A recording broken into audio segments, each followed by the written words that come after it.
It's a cool night here in downtown Cincinnati on this Friday evening, but make no mistake, there will be baseball as the Reds try to keep it rolling.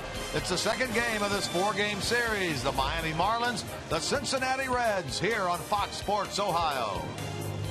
Hi, and a pleasant good evening, and welcome to Reds Baseball. Along with Chris Welsh, Jim Couch, we're at Great American Ballpark. This Reds team doesn't want to stop playing now. Things are going too well. They come into this game having won 4 in a row. Pitching has been very good. Defense has been very good. And, Chris, in these last 2 games, boy, the offense has really gone well, great. You know, the offenses really couldn't do anything wrong in the last couple of games. But during this 4-game winning streak, all at home, of course, the Reds are in the middle of a 10-game homestand. The team batting average over .310. They're averaging nearly 7 runs a game.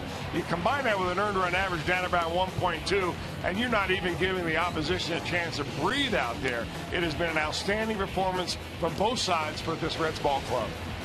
When you talk about the team ERA of 1.25, the guy going tonight, Matt Latos, surprisingly having a very good April as we take a look at the pitching matchup for tonight's game. Well, historically, and you're exactly right, he is a guy that has struggled in the month of April. He struggled last April when he first came over from San Diego to this Reds ball club, but he's throwing the ball extremely well now, and you really should have had a little bit of an insight to that starting back in spring training. He worked very hard over the winter to find his arm slot. He's throwing the ball very well, and right now the only thing the starting pitchers can't control is whether they get wins or losses. The Reds have not scored a lot of runs for Matt Latos. That's why he's winless on the year, but he has a couple of quality starts. Kevin Slowey, he's a guy that you might remember from those days as a Minnesota Twin. He's a high fastball pitcher, gives up a lot of fly balls in this ballpark. That may be trouble for the Marlins starter. Well, we'll see what we can find out of Kevin Slowey tonight. Longtime American leaguer, as Chris said, never worked against the Reds in his 8-year Major League career. All right, we'll step aside when we come back. Don't push that panic button. No need to worry about number 19. That's Joey Votto.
By authority of the Cincinnati Reds, it may not be reproduced or retransmitted in any form, and the accounts and descriptions of this game may not be disseminated without the express written consent of the Cincinnati Reds.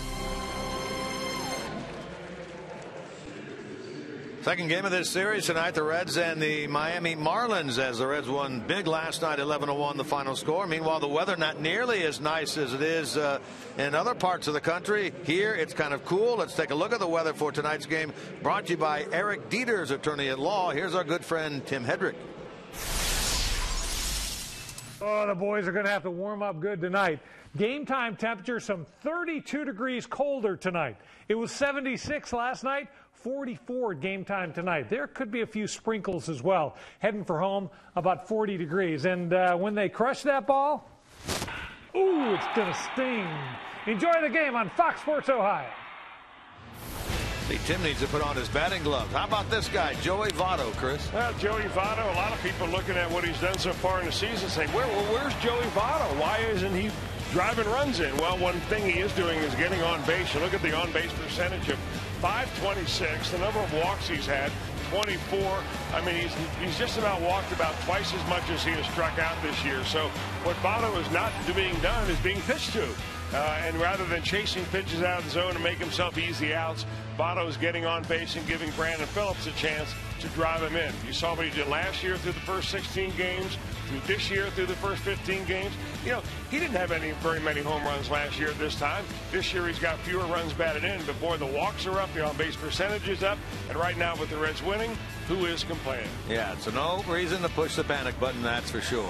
Well, the Reds last year won 5 in a row as their longest winning streak. They look to equal that tonight if they can get a victory over this Miami Marlins bunch in the second game of this 4-game series.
Ohio was brought to you by the Ford F-Series trucks, the best-selling truck in America, 36 straight years. By Cincinnati USA Regional Tourism Network. Book your stay at CincinnatiUSA.com. And by Skyline Chili. Feeling good. It's Skyline time. Reds and the Marlins, as fans are here at the ballpark tonight. You had to bring those winter jackets, though, because it's going to get a little bit cooler, as you heard Tim Hedrick say. There's the manager of the Marlins, Mike Redmond. He's in a jacket. This is his first year at the helm of this Marlins franchise. Here's the lineup that he will send out there tonight. Juan Pierre gets the start in left field. Placido Polanco and Giancarlo Stanton, the top three. Then it's Joe Mahoney, Justin Ruggiano, and Rob Brantley. The bottom three, just up from AAA, Nick Green will play short. Donovan Solano And the right-hander is Kevin Slowey on the mound. Here's the Reds right-hander, Matt Latos. Matt Latos looking for #1 is the win column. You see the good earned run average. He's pitched a lot of innings in his first 3 ball games, but has not had a lot of run support. So maybe tonight the Reds will be able to solve it for him, and he'll put 1 in the win column. He delivers the first pitch of this game, and it is right in there for a strike, and we are underway from Great American Ballpark. Juan Pierre, Placido Polanco, Giancarlo Stanton face this right-hander. Pierre tried to hold up there, could not, and Latos quickly ahead, no balls and 2 strikes. Yeah, he served him up a fastball, served him up a breaking ball, and back in the day when Juan Pierre was original member of one of the early Florida Marlins teams, he was being served by Matt Latos in a different way. Matt Latos worked at a restaurant called the Peking Tokyo, and he was a waiter and a trainee hibachi chef. And little did Juan Pierre know that years later he'd be serving up 95-mile-an-hour fastballs instead. Boy, I'm telling you what, that is some major research right there. Well, I talked to Juan Pierre about that before the ball game. Of course, you learn the lesson of trying to talk to Matt Latos on a game he pitches. He doesn't like that, like a lot of pitchers don't. But right. It was interesting because Juan Pierre found that out when Latos later came and became a major leaguer with the San Diego Padres. I asked him about the restaurant. He goes, "Yep, I was in there 4 or 5 times. In fact, I signed something for one of Matt's aunts." There's a swing and a miss. Pierre with a half-hearted effort there. Looked like he thought something else was on the way. And Pierre, a strikeout victim to get this game started. A little duck sauce with that fastball. Maybe that's what Latos is thinking right now. That's good location, good action. One thing that is somewhat unique for Matt Latos is that he gets that kind of run on a fastball with a very much overhand delivery. You don't see that happen very often. He'll face now the third baseman, Placido Polanco. Hit cleanup last night, went 0 for 3. In fact, you guys, Chris, in the first inning, were talking about how hard he is to strike out. Lo and behold, Cingrani got him on strikes. Well, Cingrani's his strikeout pitches are really befuddling because it looks like a fastball that's hittable, but it gets on the hitter. His deception is really an effective weapon for him, and he had 8 strikeouts in 5 innings. On the ground to the right side, and Brandon Phillips will take care of Polanco for out number 2. Take a look at the Reds defensively behind the big right-hander Matt Latos. Brought to you by your local Ford dealers. Heisey, Chu, and Bruce across the outfield. Frazier, Cozart, Phillips, and Votto on the infield. A battery of Latos and Ryan Hannigan. So with 2 out is Giancarlo Stanton. This young man who drove in just shy of 100 runs a year ago has yet to drive in a run so far this year in 10 games. Missed almost a week with a sore shoulder. Injured diving for a ball in the outfield in New York. He's at a ball and a strike. He committed 2 errors in the game last night. This has not been an overly good Miami team defensively. He looks like he's fooled totally on that pitch. Well, you would be too. I mean, he throws a 94-mile-an-hour fastball on the outside corner on the knees, and then he follows up with essentially an unhittable slider. And he gets in there in a very quick and effective first inning for the right-hander Matt Latos with a couple of strikeouts.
victory number 5 in a row of his Reds can get it here tonight and to go to 3 games above the 500 mark, which would equal their high water mark of this 2013 season.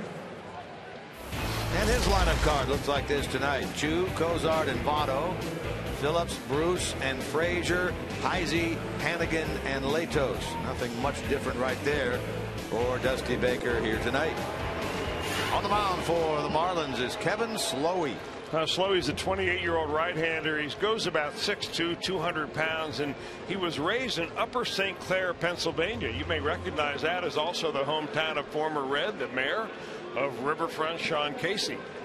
Ended up going to Winthrop University down in South Carolina, and the Twins plucked him number 2 in the second round in 2005. Chu will lead it off, then Cozart and Votto here in the bottom of the first. Mentioned earlier that Slowey has never appeared against the Reds, although he has worked against this man. Shin-Soo Choo has 4 hits and 21 at bats against him. Of course, all the years that Chu spent in the American League with Cleveland.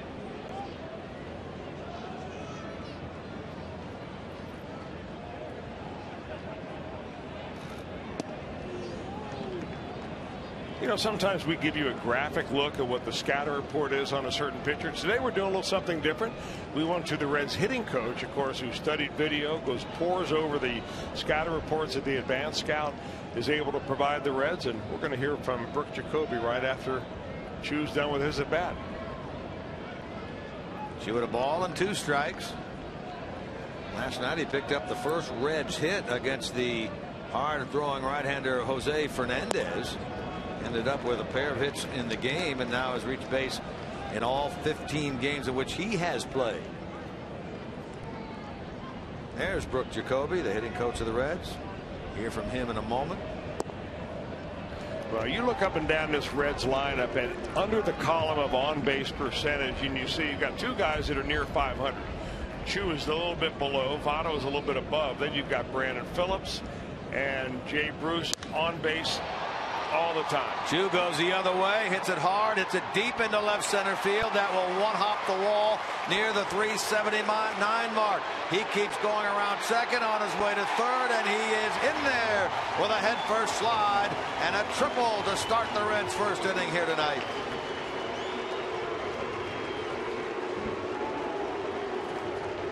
I mean, can anybody in their wildest imagination have predicted the way that Shin-Soo Choo would just start the season and just energize this lineup? I mean, the Reds are scoring tons of runs because they're getting guys on base. And Chu leads it off with a triple. Doesn't get a whole lot better than that. You know, that was the game plan in the offseason, but to see it come to fruition like it has is really something. Well, it was good scouting on the part of the Reds, and they took a flyer on Chu. You know, they've only got him for a 1-year deal right now, but boy, he is making the most of his time here in Cincinnati. There he stands, 90 feet away from giving the Reds the early lead in this game. Batter now is Cozart. Another one had a multi-hit game last night. Zach was 2 for 4 with a couple of runs batted in. His RBI total now in double digits at 10.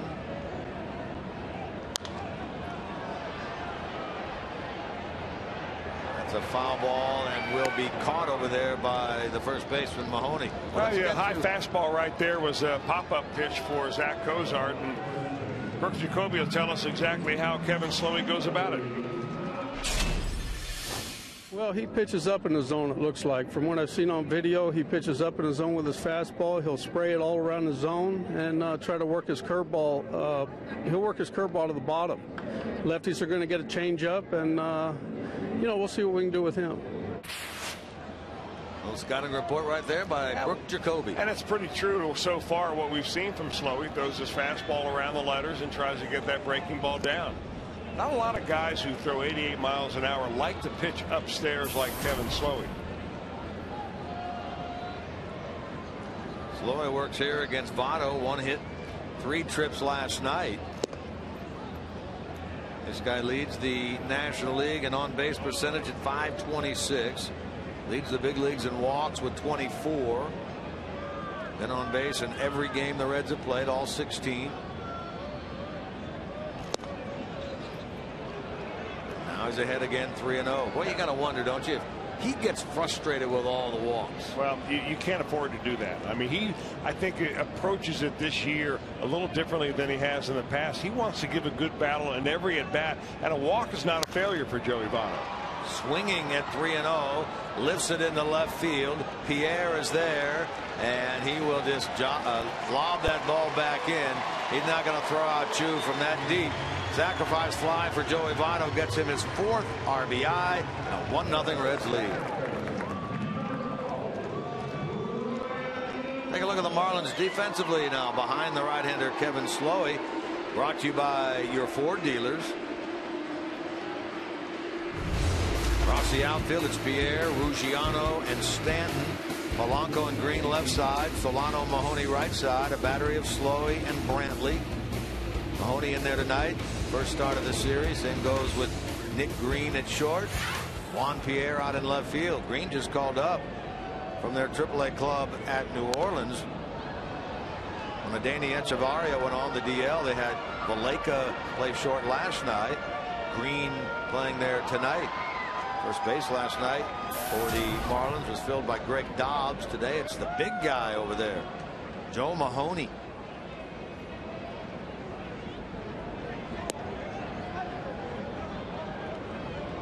All on a strike now to Brandon Phillips.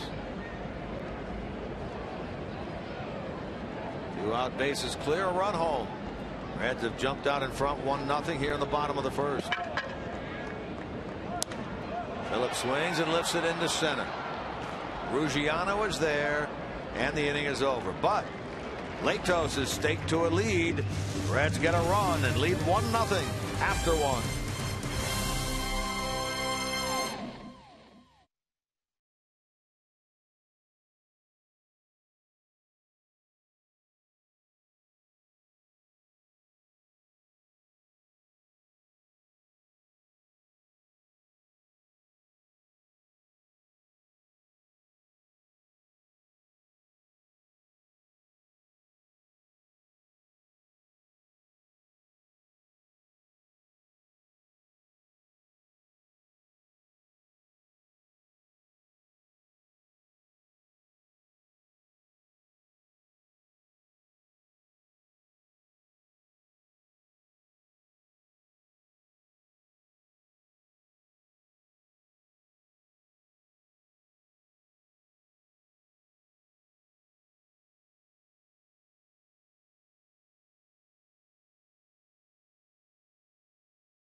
Was what exactly Giancarlo Stanton got from Matt Latos. Fastball, breaking ball, and then a fastball. See you later. How about a whip of that fastball, Giancarlo? Our head and shoulders whip. Matt Latos over the number 3 hitter in that Marlins lineup. So Latos, we talked earlier about having bad Aprils throughout the early years of his career, and this year, even though he has no decisions, noticeably better. Well, I think he came to camp a much more relaxed pitcher than he was last year. I think he felt a burden last year when he was traded for 4 players that went to San Diego, all quality players who were in the major leagues last year, that he felt like he had to prove his worth right away and do superhuman stuff. And I don't think he really pitched his game. As he got more comfortable throughout the year, he ended up 14 wins against 4 losses. So he had a great year overall. But the other thing that I think that Matt Latos did over the winter is that he worked on his delivery. And he told me that in spring training about what he did, a little drill. He hung a tennis ball from the ceiling and he would practice that over and over, reach up with his right arm and try to groove that arm slot. He wants a nice high arm slot with his pitching delivery, and he really feels that repetitive action of reaching for that tennis ball time and time again every night all winter long has really gotten him to pitch downhill. And when you're 6'6", you can pitch downhill. Well, he's making his 4th start. He's had 3 quality starts. An ERA going into this game of 3.2. He had an ERA of 5.2 to his first 16 starts of his career in April going into tonight. So that was even higher prior to the start of 2013. He gets Mahoney on a ground ball. He deals now with Justin Ruggiano. Ruggiano, a pair of hits last night, a home run, supplying the only Marlins run that came in the 4th inning, and a 9th inning single against right-hander Jonathan Broxton. Reds looking for their 5th consecutive victory. I stand corrected on that earlier. I said 5 was their longest of last year. Who could forget? Apparently me. Now they won 10 in a row last year, leading to the big good night head shaving of one Marty Brenneman. Let's take a look at the motion that we were talking about with Matt Latos, courtesy of Performance Honda, our Exmo camera. You know, he keeps himself very quiet early on, doesn't have a lot of glove movement, doesn't bring it over his head or anything like that. He gets to a big high balance point. That's at the very top of his leg kick. And look how he drops that arm down, and straight over the top he comes. Pitching downhill and using his body a lot to get something behind it. That goes into the stands behind the Reds dugout. This is Rob Brantley, the catcher. Started last night, in there again tonight. And there was a bat that went into the stands the other night on the third base side. Brantley keeps looking up into the stands thinking, I'd like to have that bat back. And the protocol is normally what happens is that the bat boy will run over a substitute bat, and you'll get your original bat back, but he's going to have to go with a new piece of wood up there. Hitless in the game last night. He starts this one at 186 with 3 RBIs. Has not faced this big right-hander Matt Latos before. Latos only 3 walks, 19 strikeouts, 19 1/3 innings coming into this game.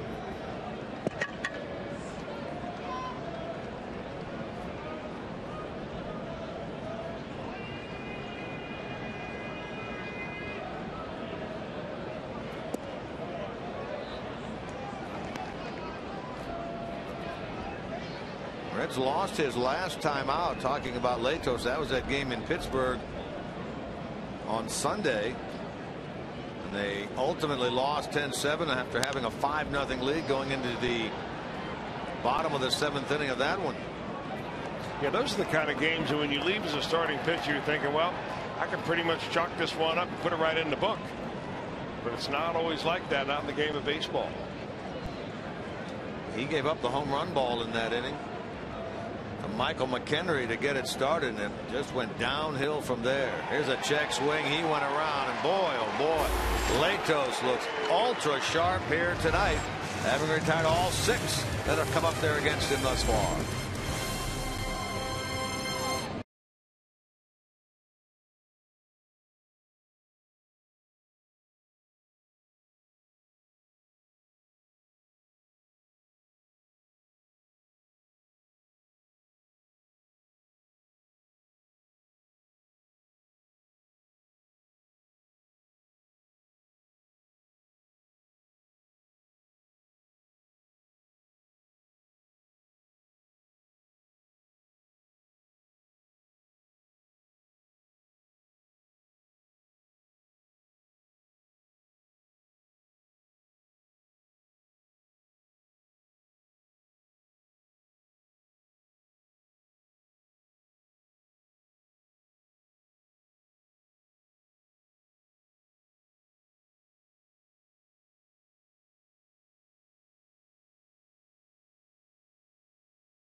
On these Marlins this coming Sunday.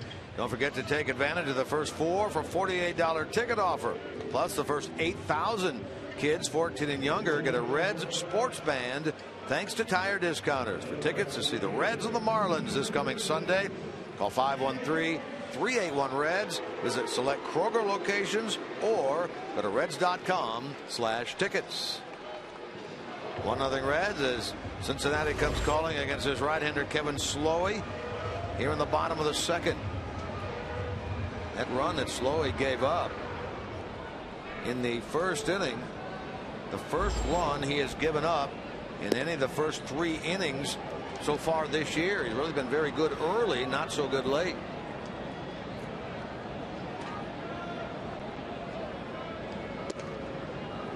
It's Bruce, Frazier, and Heisey here in the bottom of number 2.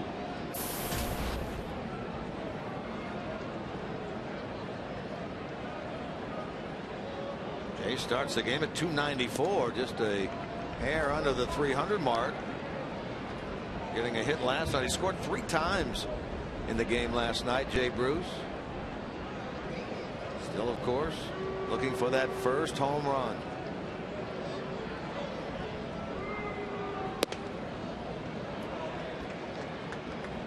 Well, he's been getting so many hits the other way this year that at least right now in this at bat, the Marlins don't have the big shift on him.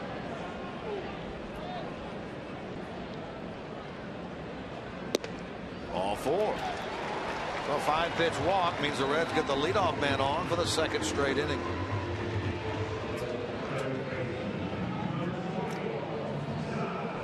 Hard to keep your dauber up if you know that status as starting pitcher every time you take him out and your team doesn't score. Tough to win a ball game, and you know what, that's going to be like that for the Miami Marlins quite a bit this year. Their offense is probably going to struggle. They play in a big ballpark that's not an easy ballpark to hit home runs in. Yeah, it's not been their pitching that really has let them down, as this ball lined into center by Frazier. Ruggiano will get it back in.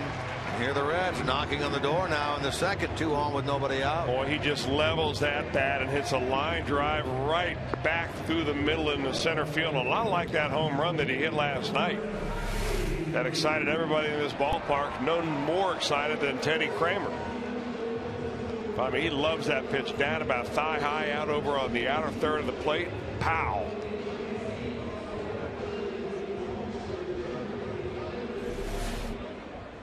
Now here's Chris Heisey back in the lineup tonight. Xavier Paul was in there starting in the left last night. Heisey facing Slowey for the first time in his career, and he gets strike 1.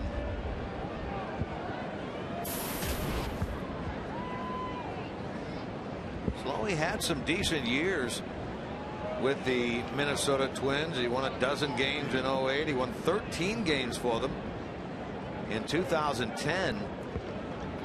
But his last 2 years have been injury plagued. That ball driven into the left field corner.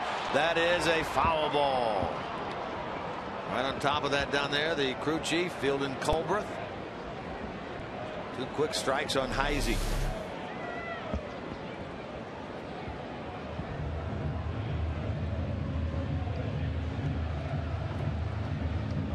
Well, you're right. You know, Kevin Slowey did have some very good years with the Twins. I mean, very good meaning he won 12 games, 10 games, and then 13 games between 2008 and 2010. But when he went 0-8 in 2011, the Twins kind of gave up on him. They ended up trading him to the Colorado Rockies.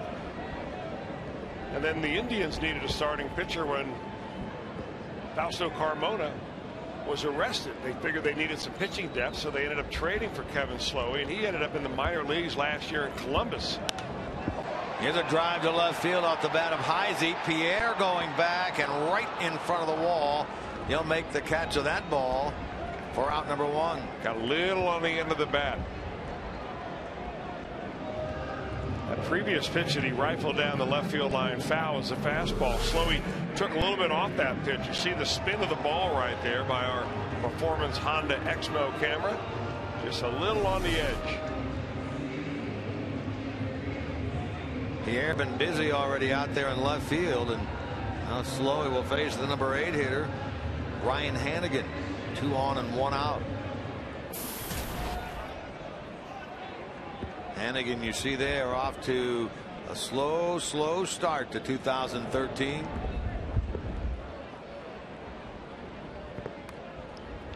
So Slowey goes to Cleveland. He doesn't make the team out of spring training. He gets assigned down to Columbus and ends up having a rib injury that sidelines him for about half the year. So overall, he only pitched 8 games down there or so for the Columbus Clippers. Signed here with Miami as a minor league free agent. Made the ball club out of spring training. In fact, he's one of 7 non-roster players to make the team out of spring training. Well, you don't see that very often, do you? Yeah, usually you'll see 1, maybe 2. But to have 7 players that get invited on minor league contracts to make your opening day roster, that shows your big league team's in a little bit of a state of flux.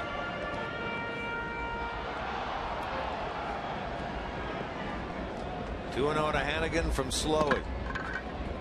Bruce at second, Frazier at first. Reds in front 1-0 here in the bottom of number 2.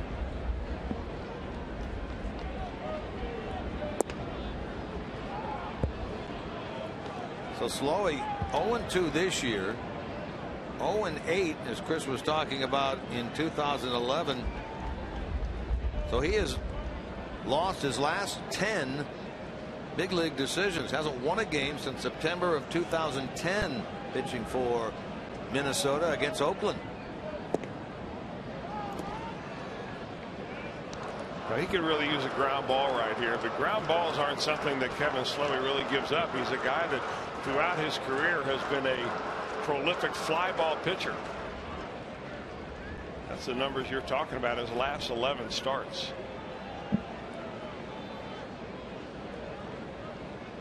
Facing the Reds for the first time ever. That's what he wanted, the ground ball. There's 1, there's 2. That's a 6-4-3 inning-ending double play hit into by Ryan Hannigan. So we're through 2. 1-0 Reds.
The night brought to you by Miller Lite.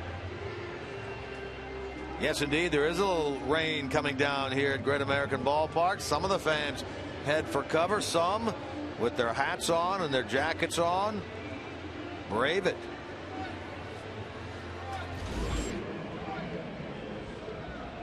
Back to work, a very impressive Matt Latos.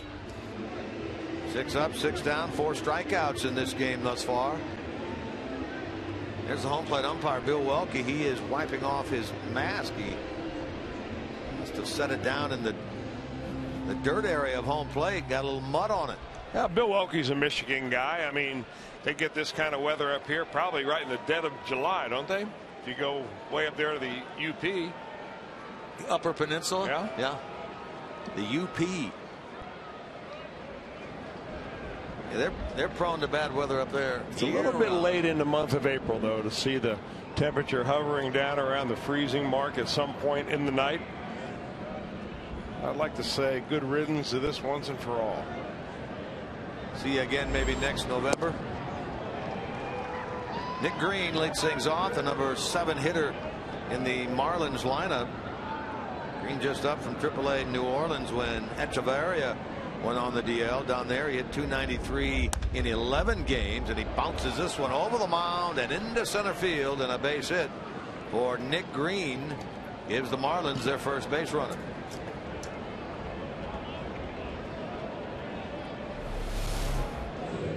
Well, trying to keep it nice and simple, take it right back through the middle, hit the ball at the worst defender on the field. That usually is the pitcher. And you just see how it goes right through the wickets of Matt Latos. Green out of the big leagues all last year. Been around a little bit, always been a utility guy. It'll be interesting to see who gets more playing time while Echeverria is on the DL, whether it be Valleca, the former Red, or Green. Here's Donovan Solano. Ball one to him.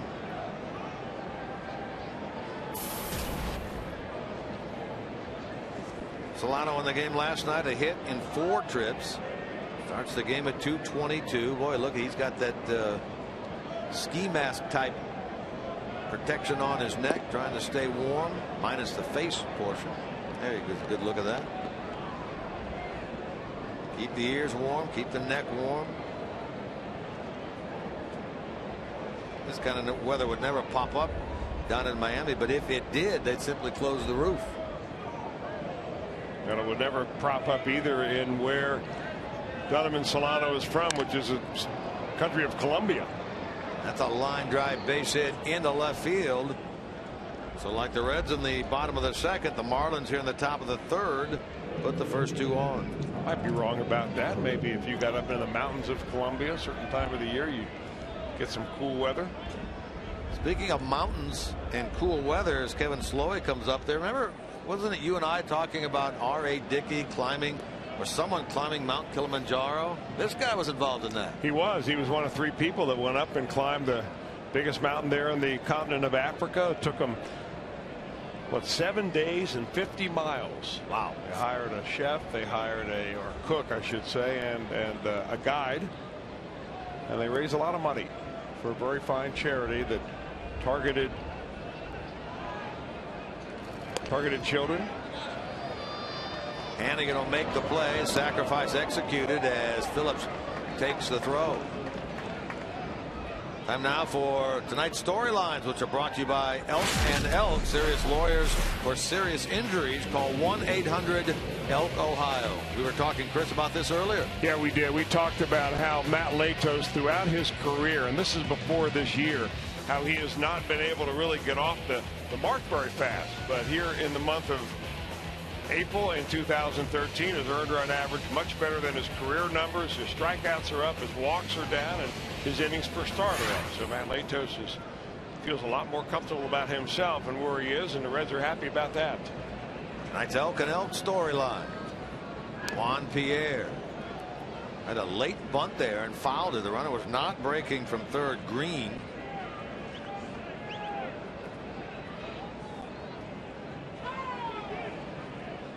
Juan Pierre, he is the active leader in the big leagues in career stolen bases. He's pushing the 600 mark, just 6 away from that. And still, at mid-30s, he can still run pretty well. He is 34, 35 years old. Had 37 stolen bases last year. 3 so far this year.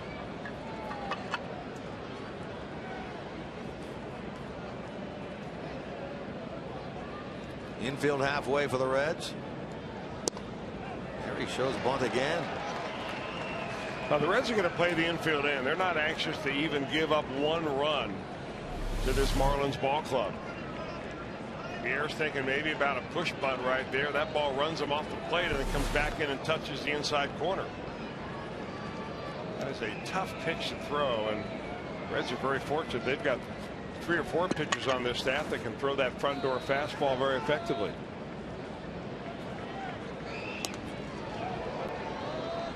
Get out of there.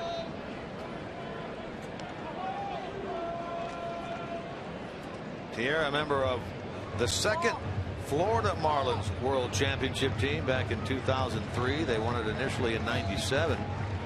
Although interesting to note that they have never won their division. 2 times they've made the playoffs, both been as wild card entry.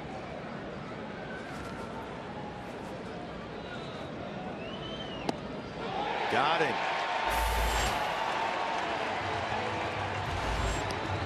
Pierre thought it was up and in. That one caught the inside corner.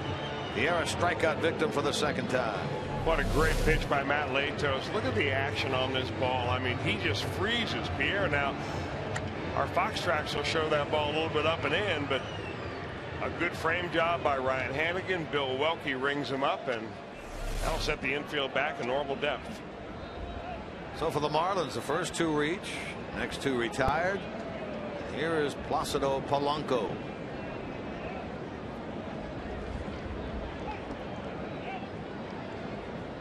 th big league year for this guy. Grounded out to the right side his first time.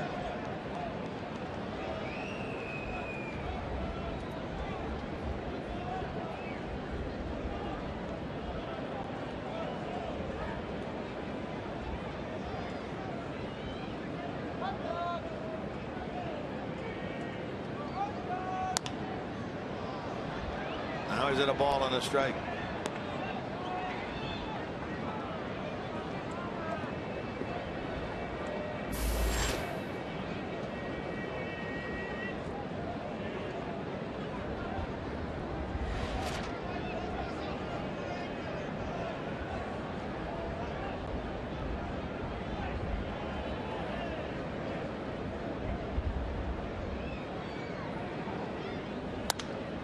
To the right side, that'll get in, and a base hit, a run will score. Other runner challenging Bruce's arm, and that's a major mistake right there for Donovan Solano and Joe Espada, the third base coach. That ball was not that deep and right at all. Bruce, of course, one of the most accurate and strongest arms in the big leagues, guns down Solano easily to end the top of the third. Here's another look at it.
You buy Toyota. See your Toyota dealers or visit buyatoyota.com. Toyota, let's go places. And by the JTM Food Group. Let's create great dishes together. Here's that throw again by Jay Bruce from right field to gun down Donovan Solano. They were playing Polanco very shallow, and then you see he gets the ball there in plenty of time. Perfect one-hop throw, and gives Ryan Hannigan a chance to get his leg out in front of home plate, block the plate, and the out record at the end of the inning. You know, I say at the end of the play, mistake by the Marlins, but you know, I started thinking, you got to wonder the way that they are not scoring. They've got a runner moving from second on contact. Maybe they thought, you know, maybe not the smartest play, but maybe his throw will be a little bit off. Yeah, but you know what? On a wet grass, and of course the grass is wet by now, maybe the ball skips, gets away from the catcher. Maybe Bruce doesn't throw it right on the money as he did. I mean, you couldn't have laid a better throw in there. Right. So it made it look like it was a bad mistake by the Marlins, but had it been a marginal throw instead of a great throw, would have been a lot closer. We were talking earlier about the fact that their pitching has been decent, but their hitting has just been terrible. The lowest batting average, lowest on base percentage, fewest runs scored, fewest home runs hit, not only in the National League, but in all of Major League Baseball heading into this game. Tonight's Ohio Lottery Mega Millions jackpot. That total now worth $83 million. Drawing is at 11 p.m. tonight. The Ohio Lottery Mega Millions. $83 million.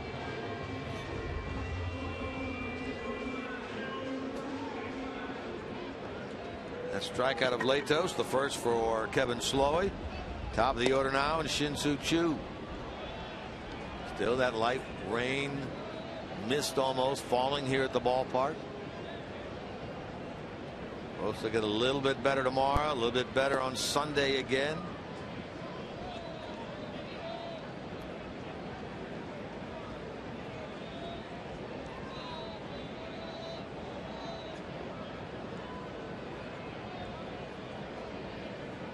Choo started the Reds with a first inning with a triple. Scored on the Joey Votto sacrifice fly. This Miami team, after they leave here on Sunday, no relief for them weather-wise. They go to Minnesota for a couple of games. Yeah, they were talking around the batting cage today. The Marlins were about the New York Mets, who went to Minnesota and got snowed out, and then went on to Denver and also got snowed out. What a trip right there, huh? Check swing, and pitch. Bill Wilkie said you went around, and now Choo will argue with that call with the home plate umpire. That was a called strike three, not a check swing. Choo disagrees as he heads back to the dugout. Well, you can see early indications are that Bill Welke's got a generous strike zone for pitchers tonight. That one looks like it catches the corner, and Choo really doesn't have much of an argument. We saw much of a marginal pitch taken for strike three by Juan Pierre in the top of the inning. Now it's Cozart, and Slowey gets ahead with a strike. Hey, it's raining a lot harder now. Just got a little text from old Ralphie boy over there in Villa Hills. He says it's raining hard over there in the Commonwealth. Means it may be floating right up this way. One strike to Cozart. A few more fans now get up and head for the protection of cover underneath. Now Tuesday night, hour and 20 delay at the start. Another 40 or so minutes in the ninth inning before the game was suspended. Completed the next day. More rain here tonight. To the shortstop. Green with a nice pick and throw. Cozart gone, and the Reds are in order in the bottom of number 3 here on this Friday night.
McCoy has more on Todd Frazier hitting that home run last night at the request of honorary bat boy Teddy Kramer, who stole the show here at the ballpark last night. Don't forget that during every home game you can chat with Hal in Game Talk. That's the section of Game Connect. Plus the NFL schedule released yesterday, and Kevin Goheen breaks down the Bengals' 2013 opponents. Get complete coverage of today's Ohio sports on FoxSportsOhio.com. There's more of Teddy. That's some of his actions last night. Brought to you by 1-800-SAFE-AUTO. Drive safe, spend less. That's last night. Now Teddy's not here tonight. Hard-working man, deserves a drink of water and a night off. Dusty was joking about Teddy before the game. He was laughing and having a good time late in the game, and Dusty said, I went over to him and said, hey young man, your work's not done yet. This game's not over yet. Teddy got serious instantly. He said, you're right, you're right.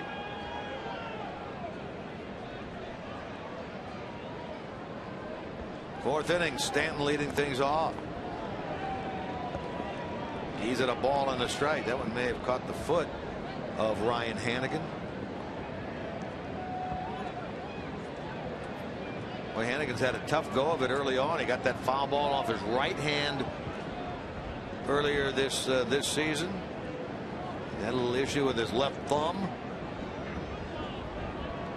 Now he gets a foul ball off the foot right there.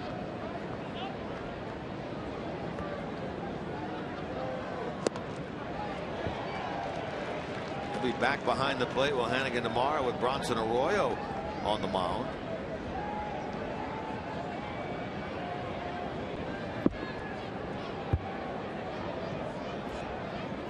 Stanton, see, he's got one of those masks on tonight also. This one up over his mouth. Yeah, I don't think he had that on the first go round.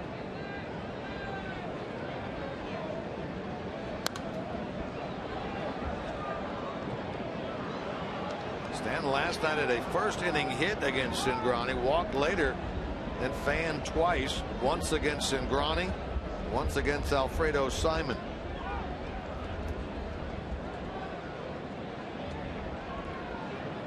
He's had good luck going into this game against Latos in his career, having picked up 4 hits in 5 at-bats. Boy, you just got to figure, though, that this lineup from top to bottom feeling the pressure of the lack of offense that they have produced this year. Now, the biggest man of them all, Stanton, called out on strikes for out number 1. Now, he was called out on strikes here. He was swung and missed on 4 pitches his first time up. And I'll tell you what, you know, the way that Matt Latos releases that ball, it appears like it's going to stay outside off the plate, and it's got great running action. I keep going back to the fact that, you know, when you throw sidearm, you can get that kind of running action very easily. But when you throw overhand like Latos, you have to have tremendous extension towards home plate to get out there and pronate your hand and get that ball to run like that. Bounce into the mound, knocked down by the big 6'6" body of Matt Latos, and he will throw Joe Mahoney out at first base. I think it's not a little cool out here. Look, you can see the breath of Matt Latos as he gets ready to work here. Right off the right leg.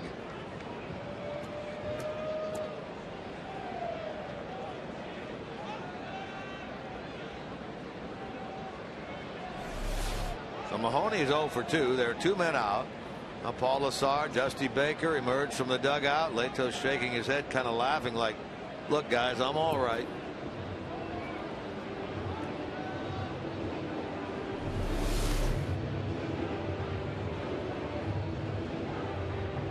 Apparently they didn't listen. Well, they came out and said, hey, you know, especially Paul Lassard, because we do get Dusty on a lot, but we don't get Paul Lassard on. He goes, I deserve a little TV face time. And he does. He certainly does. Good trainer, good guy too. Steve Bauman, he also helps down there and handles the training for the Reds, and boy, they do a marvelous job, their medical department. 2 men out now for Justin Ruggiano.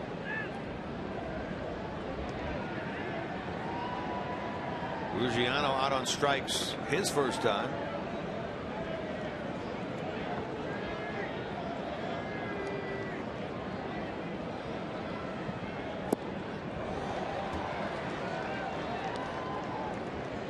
Ruggiano, 31 years old now. This is a guy who labored in the minor leagues for a long time before finally getting a legitimate big league shot with Tampa Bay a couple of years ago.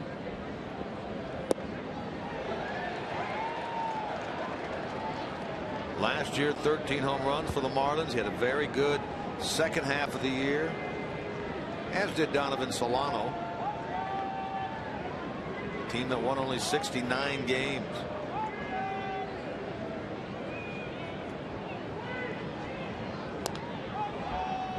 A team that won only 69 games with a payroll in excess of $101 million. And of course, the payroll has been just about half to this year with all the trades that the Marlins made over the winter, sending their high-priced players to different ball clubs, mainly the Toronto Blue Jays, and they've stocked up on a lot of prospects.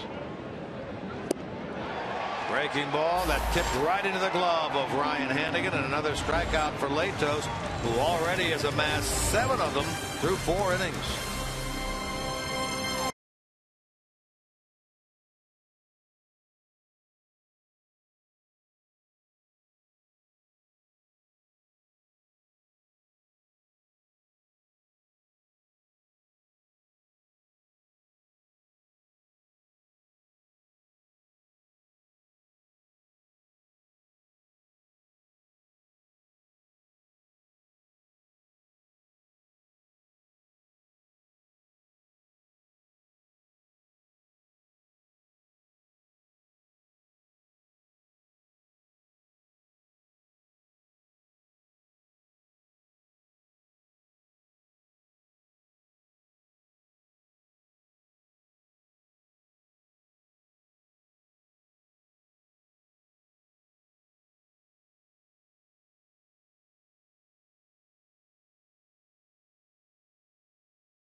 Veterans in your community, 30 veterans, one to represent each major league team, will be recognized at the 2013 All-Star Game coming up July the 16th on Fox. To nominate, go to tributeforheroes.com. And don't forget, Reds fans, if a Reds player hits the Toyota Tundra sign during tonight's game, Gertrude Straub of Cincinnati, an owner of a 2005 Prius, will win this beautiful new Tundra. It's on display here at Great American Ballpark. You can register for your chance to win at an upcoming game by visiting your Cincinnati, Northern Kentucky Toyota dealers. Good luck, Gertrude. Here's a good chance for it now to happen with Joey Votto, or at least the best chance to have it happen with Joey Votto. Maybe Jay Bruce a little bit later on in the lineup. Joey with a sacrifice fly to left in the first, driven in the only Reds run of this game. 1-1 into the bottom of the fourth.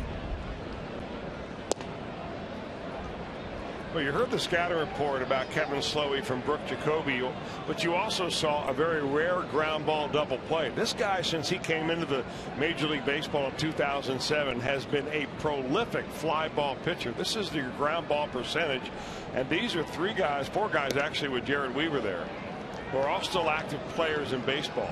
Chris Young, Ted Lilly, they're both in the minor leagues for the Nationals and the Dodgers. Kevin Slowey at 42%, and Jared Weaver, the opening day starter for the Anaheim Angels, at 43%. Weaver's on the DL now. Yes, right? He is. Yeah. And there are certain ballparks where you can get away with it and be a fly ball pitcher. Minnesota was one, and Miami is another.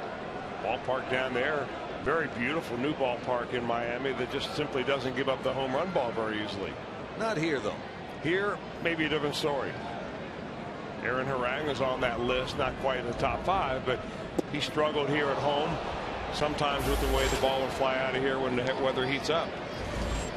Votto strikes out, one of those funky kind of swings that you see every now and then from Joey. That was one of those swings he's just trying to make enough contact to stay alive, trying to foul it off, and got underneath it. Strikeout number 3 for Slow. He brings up Brandon Phillips, who fly to center to end the first inning for the Redlegs.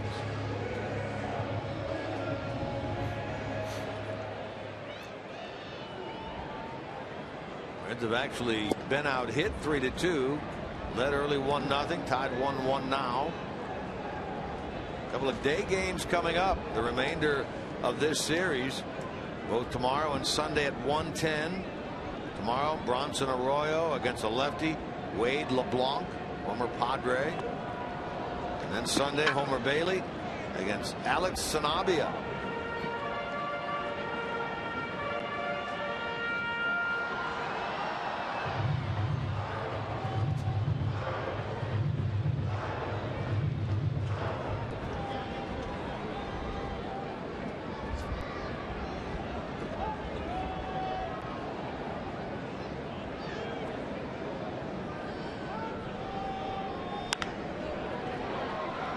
The chest of Polanco, who recovers in time to get Phillips at first base. Polanco, an interesting story. He's won a couple of Gold Gloves, one at second base and one at third base. You don't see that very often. Well, he's a very versatile player, always has been. As you said earlier, around in the big leagues for a long time, something like, what, 15 or 16 years? 16 years, yeah. But how often do you see that at third base, though? It's almost like it's been described to me as a fumble in football. I mean, the ball gets down on you, you knock it down, you stay with it, and because you get the ball so quickly, normally at third base, you often have a chance to pick the ball up and throw the runner out like he did just there. He won a Gold Glove at third base just 2 years ago, 2011. He won a Gold Glove with Detroit at second base in 07, and then another Gold Glove in 09 at second base. And he's played on a lot of good teams in his career. 2 men out for Bruce.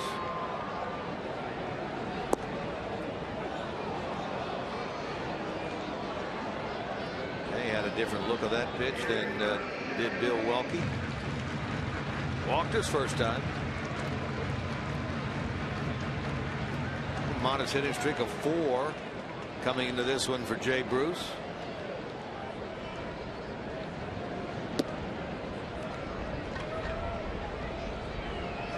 Frazier waits on deck. Slowly, despite the weather, no sleeves. Pitchers don't change up very often, though. They don't wear sleeves ever. They don't wear it whether it's cold or not. You see Homer Bailey going out there like that all the time. And that frigidly cold day in Chicago early last year, he threw a pretty good game. Went out there with no sleeves. Yeah, it's usually not your arm that gets cold. I mean, a lot of guys will wear long sleeves because they don't want to be cold when they're sitting in the dugout.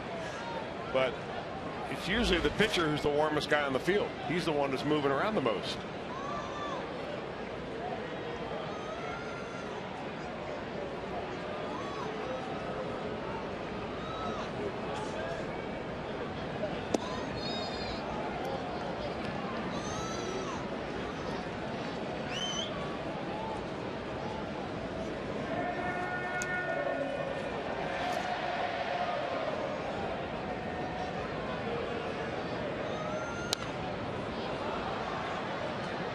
You know, if you watch Slowey closely, after every pitch he goes to his mouth.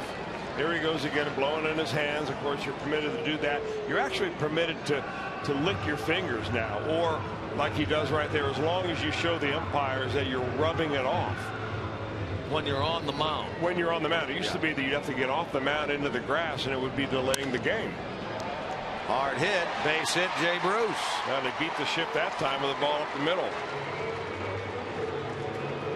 Little 5-game hitting streak now for Jay. He's on with 2 out. That was a good observation you made earlier, Jim, about all the base hits that Bruce has had to center field and the left field.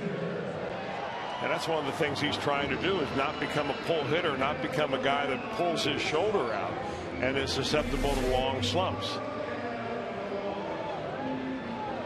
One of the things he talks about so much when people talk to him about the ups and downs of his season, he's really trying to get away from the big peaks and big valleys and even that thing out a little bit.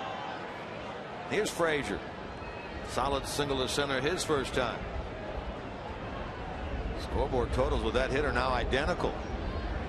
A run, 3 hits, no errors, and 1 man left on both sides. Now, Frazier early in this year has really answered a lot of questions.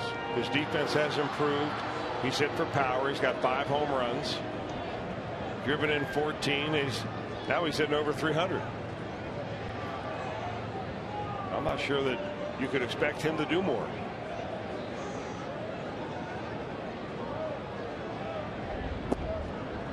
He's a guy that this year has had the peak and valley going, that great start, and then that downer on the road trip. Boy, in this homestand, he's gotten it going again. Well, anytime you replace a guy like Scott Rowland, there's going to be questions, because you know you set your bar of expectations very high when you see Scott Rowland play down there. You know what you're going to get defensively, Gold Glove, and you know you're going to get a leader, and you know you're going to get a guy that can swing the bat, and you hope that Frazier could do some of those things really well, but right now he's doing everything really well. Now that split right there. Well, they haven't had a lot of road games,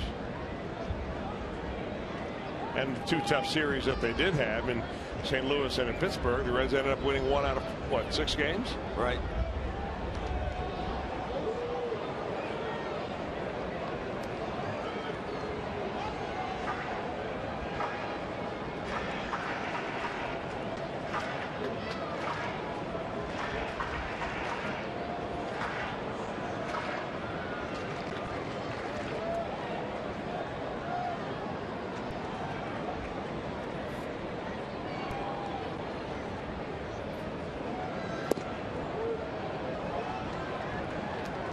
Let's see what Frazier gets here now. 3-1. Yeah, Slowey was really rolling right along there.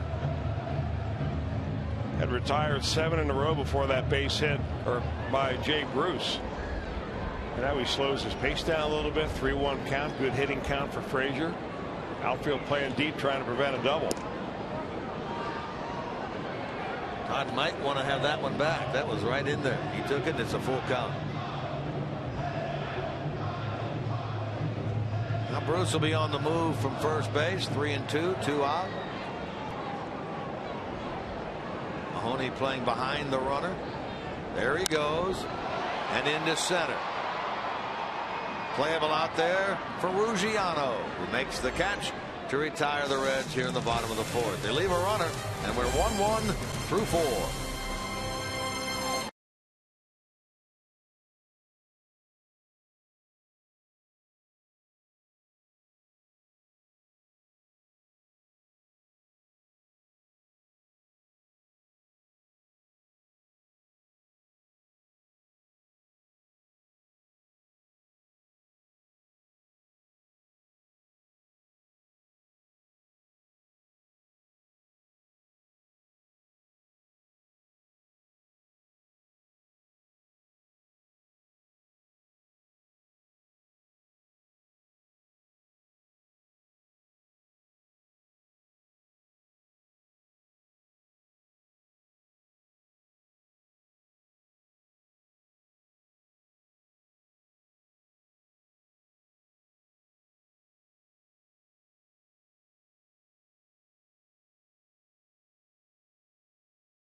To check out the signature Reds exhibit presented by Dinsmore and Scholl. Experience the world of autographs, including over 1,500 signed baseballs, photographs, game-used equipment, a lot more things there to be sure. Plan your next visit. You can call 513-765-7923 or log on to redsmuseum.org. Don't forget the Reds and Fox Sports Ohio would like to welcome Reds fans from the Sherman Baptist Church in Florence, Kentucky tonight, who rode on the Fan Express to this Reds game here this evening at GABP. The Sherman Baptist Church Group out of Florence, Kentucky. All right, Latos to work. Inning number 5. He's walked none. He has struck out 7.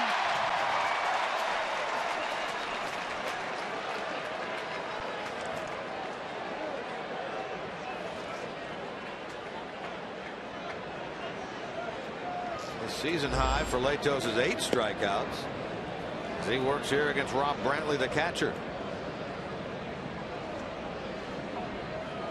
Brantley a strikeout victim his first time. And Nick Green, then Donovan Solano. Out of play. No balls and 2 strikes to Brantley. Off to a slow start behind the plate, this fellow. Their other catcher on this team is Miguel Olivo.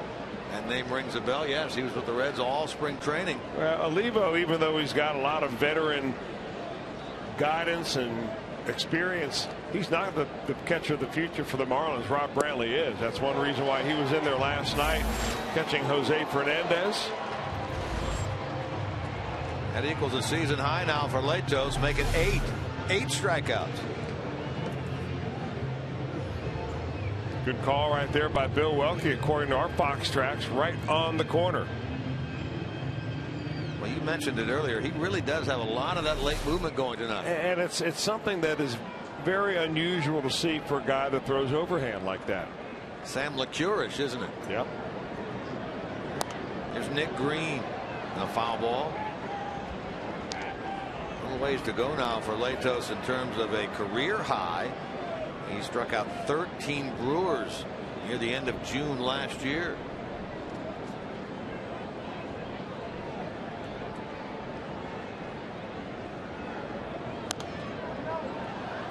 Keep coming right at these hitters tonight. Well, that's one thing that Latos has always been able to do. And for a guy who's 6'6" and throws as hard as he does, you'd think it would come along with a certain amount of control problems. But not so for Latos. He's always been a strike thrower, and he is attacking the zone tonight. Green at a base hit. Scored the only Marlins run back in the 3rd.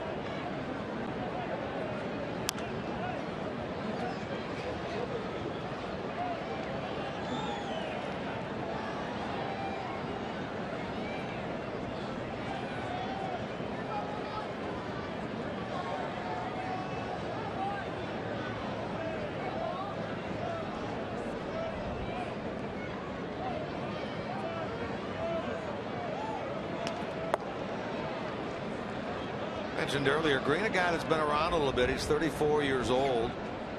Broke into the big leagues back in 04 with Atlanta. He's played for the Braves, the Rays, the Yankees, the Mariners, the Red Sox, the Dodgers, the Blue Jays, now Miami. Never really been an everyday player. First game of 2013 in the big leagues for him.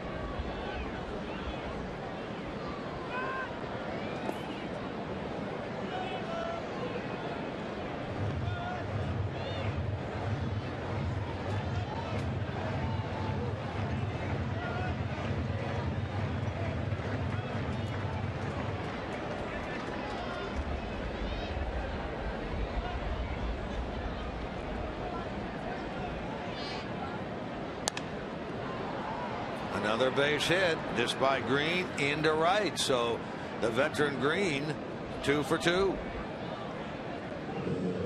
You know, you can always get ready for Reds baseball 30 minutes before every game with Reds Live here on Fox Sports Ohio. Everything you need to know about the upcoming game you can get right here on Reds Live, your exclusive home for Reds baseball is Fox Sports Ohio. That's Reds Live, presented by Ray St. Clair Roofing. Jim Day, Jeff Pecoro. I'll have it for you tomorrow. I'll have it for you again on Sunday.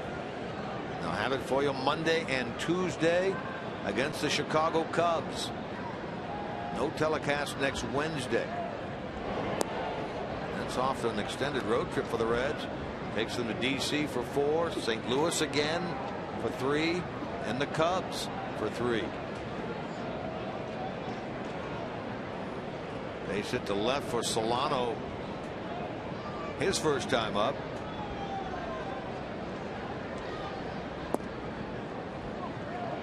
Their starting second baseman last year, the fellow who played more at second than anybody else, was Omar Infante. He's gone. Solano came in and he did a heck of a job for them. He did very late in the year when he came up. This year off to a rather slow start. 25 years old, Solano. Lead at first by Green. This one in the air to Bruce. Jay will backpedal and make the catch. 2 out for the pitcher, Kevin Slowey. Tight one here tonight, 1-1 in the 5th, but it was a tight one in the contest last night until the Reds finally figured out Jose Fernandez. Got a chance to talk with Jose Fernandez a little bit this afternoon after the game last night. A very nice young man, very fluent in English, obviously. He graduated from high school in Tampa and was drafted by the Marlins rather than signing as an international free agent. In fact, the story is when he came over here before he enrolled in high school, the Reds were one of those teams. There were several that went after him, but the Reds were one of those teams that wanted to sign him as an international free agent. But he seems to me, after speaking with him this afternoon, just mature way beyond his years. Of course, he's been through so much more than any of us at our age, much less a kid who's only 20 years old. Yeah, I heard he tried 3 times to defect from Cuba. Twice he was thwarted. He was shot at. He was thrown in prison, taken out of school, his baseball taken away from him. He had to jump over the boat to save his mother, haul her back into the boat when she fell off when a rogue wave hit the boat. Well, I heard you guys talking about that last night. Hard to fathom. It's all true. The young man, he said something very interesting to me. He says, I'm almost glad it happened last night, that I went out and got beat around by the Reds the way I did, because I've got a lot to learn. But this is the major leagues, and it's not easy. And some guys learn it quicker than others.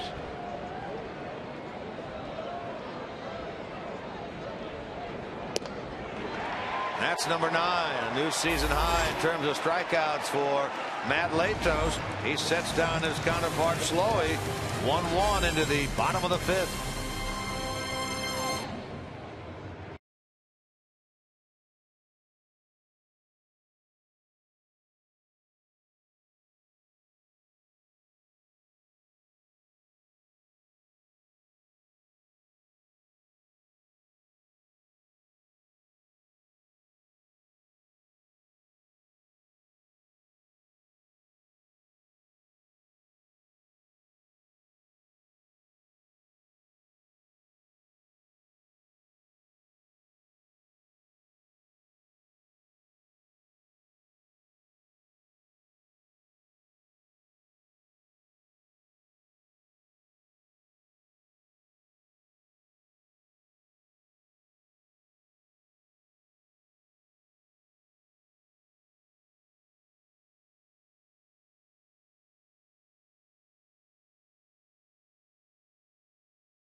Coverage of the Reds with you. MLB.TV is celebrating 11 years, so make sure you catch every Reds out of market game live online or on your favorite mobile devices in HD quality with MLB.TV Premium.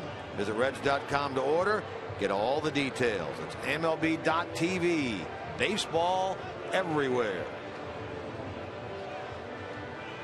Red American Ballpark, downtown Cincinnati. The Reds are playing their 11th home game of the year. They've made their hay here at home so far this year, 8-2. Dusty asked about that during his pregame press meeting. He said, you know what, I'm anxious actually to get out on the road. We need to improve that road record, where they're going to get all the road baseball they need come next Thursday when they head out for 10. Well, when you lose the way they did at the very end of that road trip, you lost 3 in a row to Pittsburgh. You lost the last 2 that they played in St. Louis. They needed to come back on this 10-game homestand and kind of get their act together again. They didn't look like their offense was going worth anything over there in Pittsburgh. And as it turned out, they've turned the offense on here back at the friendly confines of Great American Ballpark very nicely. Always helps when you can get it going a little bit against one of the best in the game in Cliff Lee, and that's what they did on that Monday, the first game of the Philly series, and won the suspended game and then pounded out 11 runs in the finale of that Philly get-together. Well, it hasn't been all offense either, of course. It was Bronson Arroyo that went against Cliff Lee. It was Homer Bailey against Kyle Kendrick. That pitching duel was 0-0 until the Reds finally pushed across a couple of runs the next day. Reds Media Relations Department passed along a stat today that the Reds have allowed 2 or fewer runs in each game during this current 4-game winning streak. They have not allowed 2 runs or fewer in 5 consecutive wins since 1996, some 17 years ago.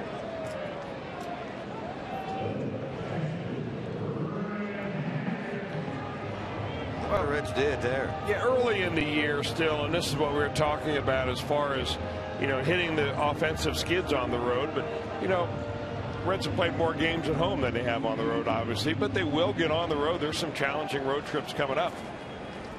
The next one being one of them. Hannigan bounced into a double play to end the second inning, first time up tonight.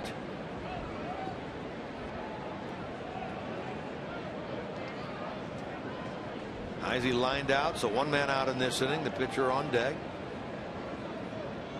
Kevin Slowey 0-2 on the year, but with a 2.04 ERA. There's a ball driven into center and caught on the run by Ruggiano. You know, Hannigan has had some of that kind of luck this year. This guy doesn't strike out very often. He's hit some balls hard.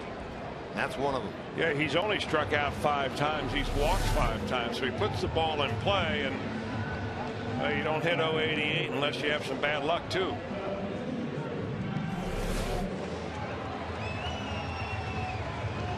Two men gone for the pitcher, Latos.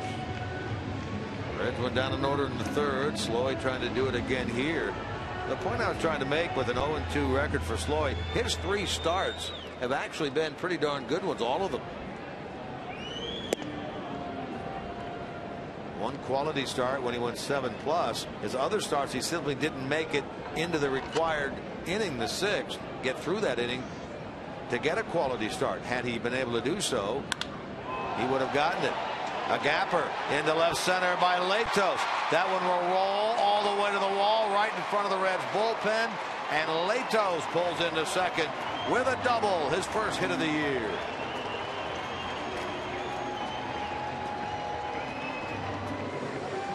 Well, he's a big guy, and he can develop some speed with that baseball bat. He stays right on that. That's a good swing by Matt Latos.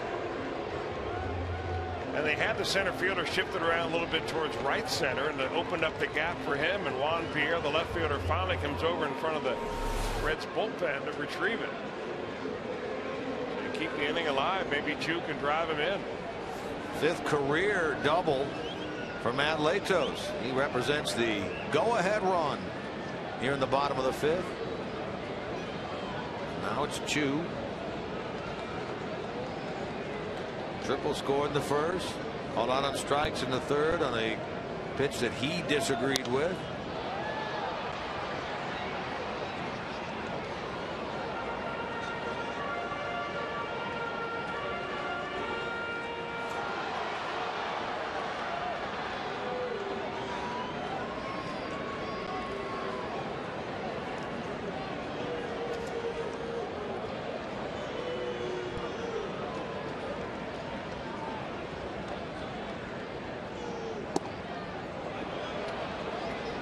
Well, that's where Slowey's been all night long against Shin-Soo Choo.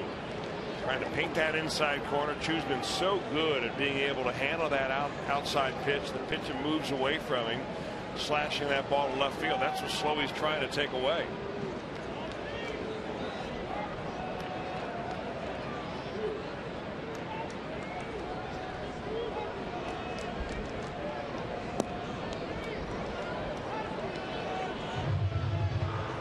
Change up there. Brooke Jacoby telling us that left-handers would see a lot of those change-ups.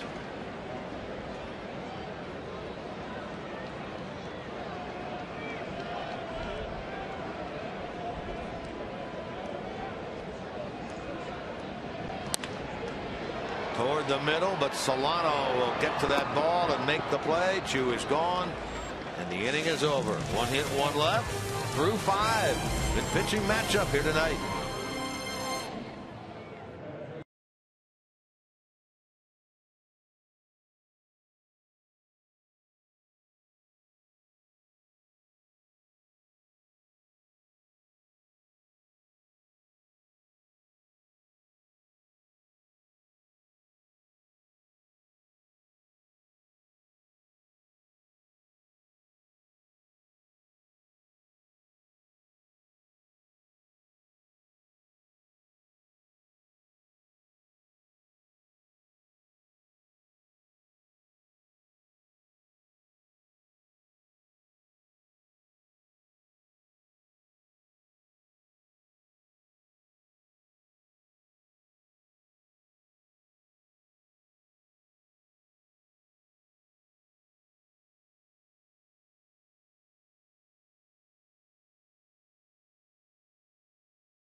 Northern Kentucky Honda dealers. Let's take a look at our Honda game summary tonight.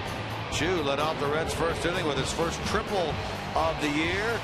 High off the wall in left center. Look at that hustle into third by the first-year Red, Shin-Soo Choo. He scored on a sacrifice fly by Votto, giving the Reds a 1-0 lead. And then Placido Polanco scored Nick Green on a base hit to tie it. But look at this. Bruce comes gunning toward the plate, and they easily nailed Donovan Solano with a final out of the top of the third. We are 1-1 into inning number 6. And meanwhile, Matt Latos, wow, how solid has he been tonight? Well, he's been solid not only with the fastball, but all of his pitches. That last strikeout you saw there came on an overhand curve. And 9 strikeouts for Matt Latos. No walks, 9 strikeouts. Boy, that has been pretty much a calling card of this starting rotation. Last night, 5 innings, 8 strikeout baseball by young Tony Cingrani. And Matt Latos picks up the torch from there. And he's in a tight one, though, 1-1 ball game. He had 8 strikeouts his first outing of the year against the Angels. He has 9 tonight, so a season high. No decisions this year, but he's been the victim twice already of blown saves. That first one against the Angels, and then the last time out against the Pirates. He gets the top of the order here. Juan Pierre to lead it off. Strikeout victim not once but twice so far in this game, Pierre.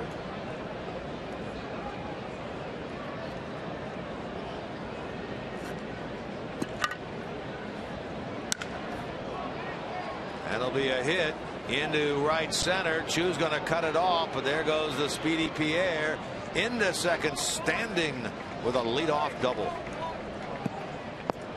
Hit number 5 for the Marlins.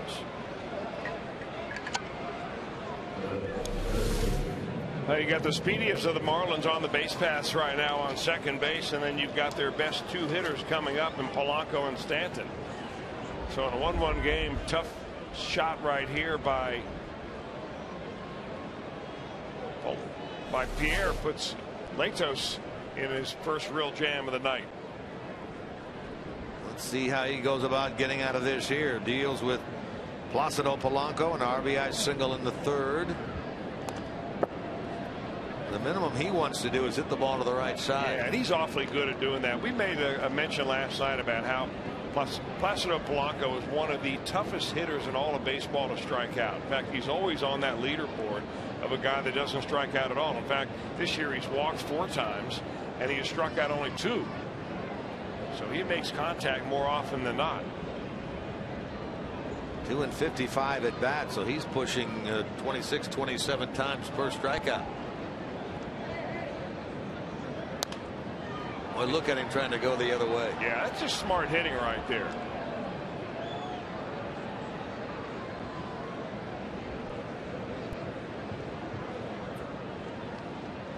Down 2 strikes now. That's the go-ahead run. Pierre, he's out at second. Latos looking for his first double-digit strikeout performance of the year. Set down the first 6 he faced in the game. He's had 3 1-2-3 innings so far. Got himself in a bit of a jam here in the 6th. Comes at Polanco, hits it to right. There's the catch.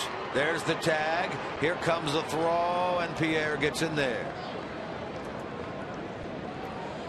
And a good matchup right here. Matt Latos, Placido Polanco, each of them have a job to do. Let's take a look at it. Mazda pitch by pitch. He's going to try to pitch him outside, try to force him to hit the ball, but under his own terms. Latos goes to 1-1 count, and finally Polanco gets the ball up, and he's able to put it into right field. Jay Bruce backs up, and as soon as he does that, the job well done by Polanco as Pierre moves into third base, 90 feet from scoring position. Reds move their infield in now for Giancarlo Stanton, looking for his first run batted in of the year.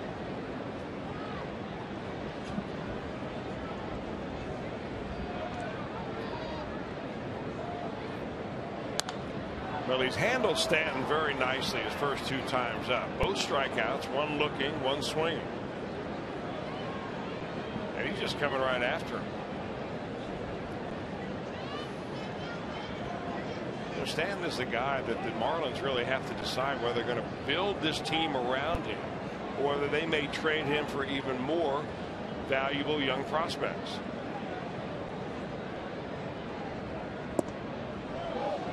He's got a ways to go in terms of free agency. Stanton is not a free agent until 2017. Well, that's one of the things that makes him so attractive to other teams and possibly in a trade.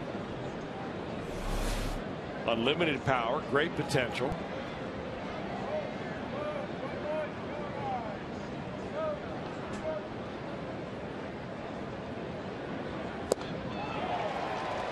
Boy, you were able to control that outside part of the plate to a right-hander, and you can win a lot of baseball games.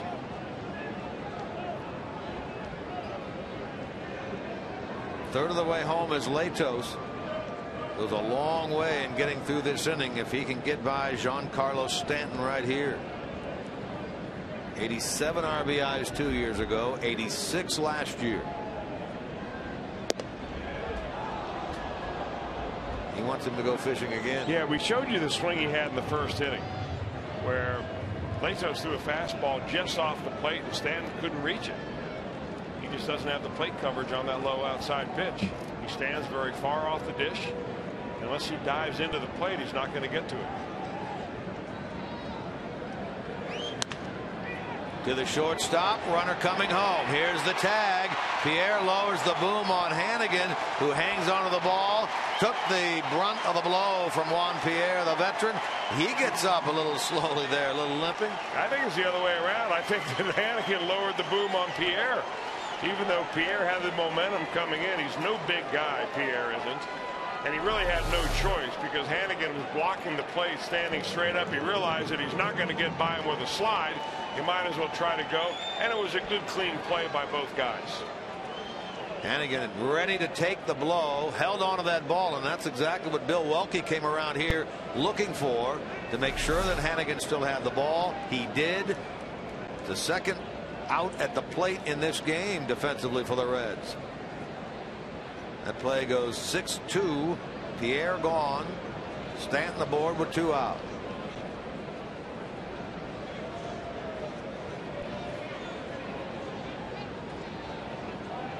Good throw also by Kozar. Mahoney's grounded out twice. Last time he hit it sharply to the mound. Nice pick on the backhand side by Frazier, who comes up firing. Nicely done by the Reds third baseman to retire Mahoney and send this game into the bottom of the 6th inning.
Of the game since 1916, who are the 4 players with 24 plus walks in the first 16 games of the season?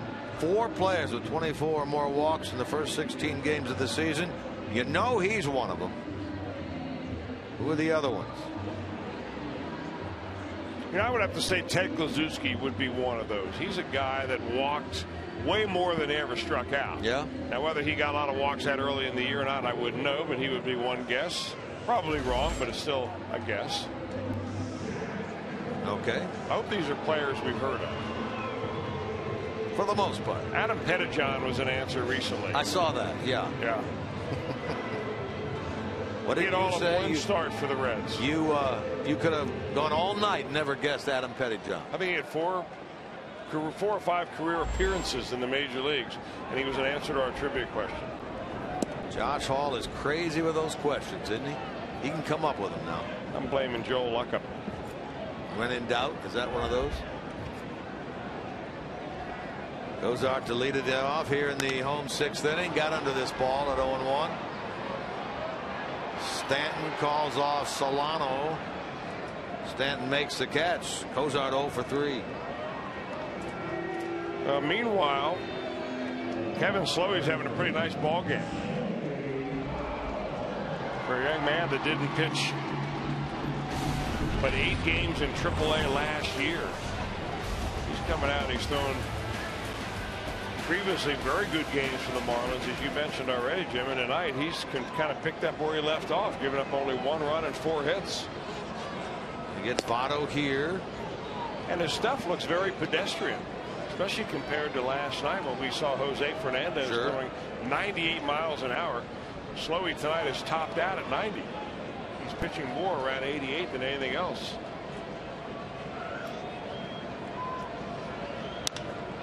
Jammed Votto there, and Pierre has the opportunity out in left. 2 out. It's another example of being able to throw the ball to your glove side. And that's what Matt Latos has been able to do. And for a right-hander, the glove side is the first base side of home plate. So for 2 times in a row to Joey Votto, he's been able to get right inside on Votto, controlling that first base side of the plate. And that's what a right-hander should be able to do if he expects to be successful at this level. Well, he's had just the 1-1-2-3 inning. That was the third. Worked around a 2-out hit by Bruce in the 4th. The 2-out double by Latos in the 5th. Now Phillips with 2 men out here. Well, you mentioned it earlier regarding Sloy. This guy has really been injury plagued, but 3 of the last 4 years.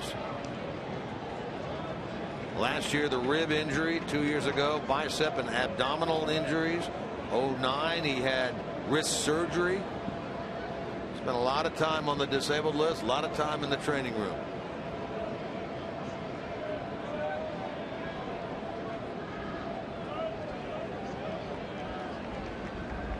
He got himself elevated a little bit in this rotation.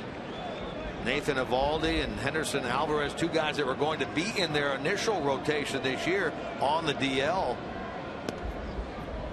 He was going to be the number 5 guy, eventually got moved up, I think, to the number 2 spot.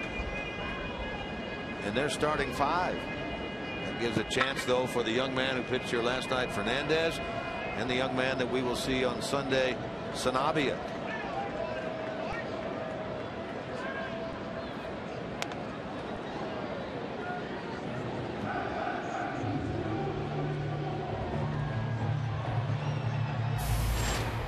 Brandon tonight is flied out and grounded out. He's 0 for 2. He's the league leader in multi-hit games, Brandon Phillips. He has 9 of them. Looking for his first hit tonight.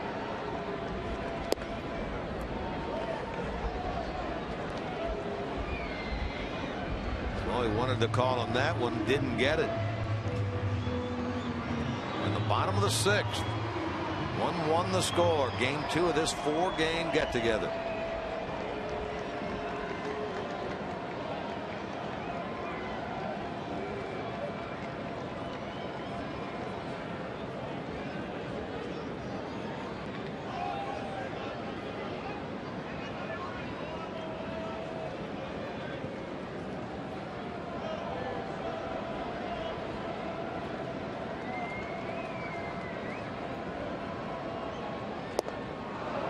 Brandon chases the breaking ball. He's a strikeout victim, number 4 for Kevin Sloy. A good one here through 6, even at 1.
The first ever bobblehead of the flame-throwing left-hander that's coming up in May, Saturday, May the 11th.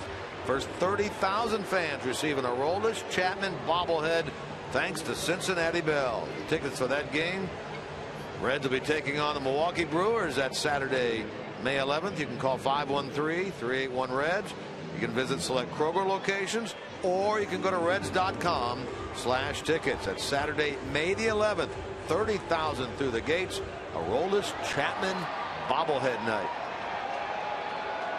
Speaking of the heater, there it is, right next to Xavier Paul, staying warm on the Reds bench. It's one of those kind of nights.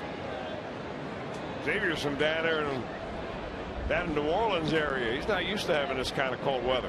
Louisiana way, that's for sure. 7th inning now. 1-1 game. 1-5-0 Marlins, 1-4-0 Reds. Ruggiano is fanned twice.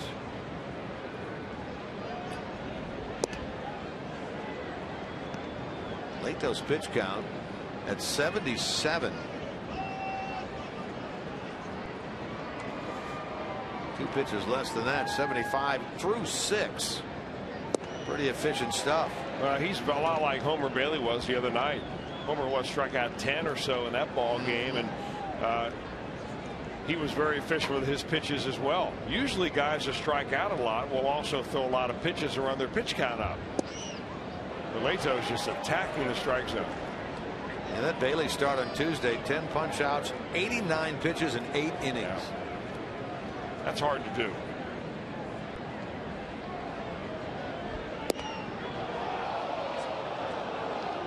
Lato's wanted that one, didn't get it. Ruggiano been a bit of a bright spot for Mike Redmond's team thus far. Here's a look at that last pitch.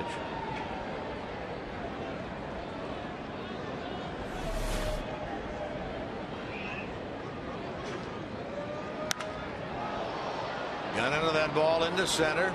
Chu with a beat on it. And Chu handles it. Ruggiano, a pair of hits last night, 0 for 3 tonight. 1 out, 7th inning.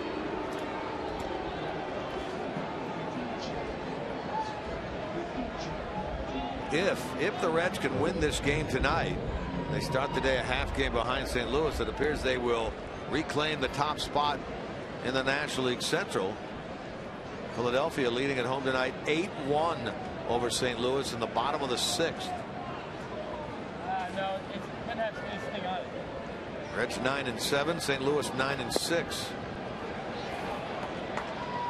Strike 1 to Brantley. He, like Ruggiano, a pair of strikeouts tonight. That's Roy Halladay on the mound for the Phillies. 6 innings of 1-hit baseball. Jaime Garcia roughed up and out of the ball game after 3 innings.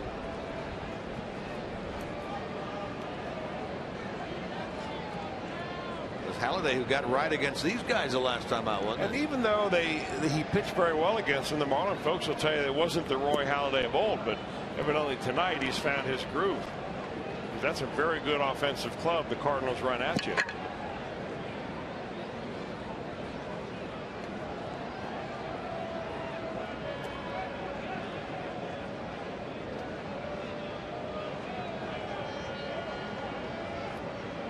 Hannigan requests time and gets it as Brantley steps out.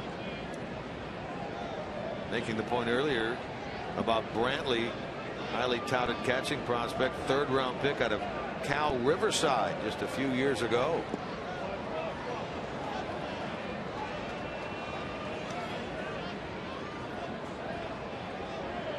He's a 3-1. Nick Green, who has a pair of hits, waits on deck. Reds scored a run in the 1st. Miami equaled that with 1 in the 3rd.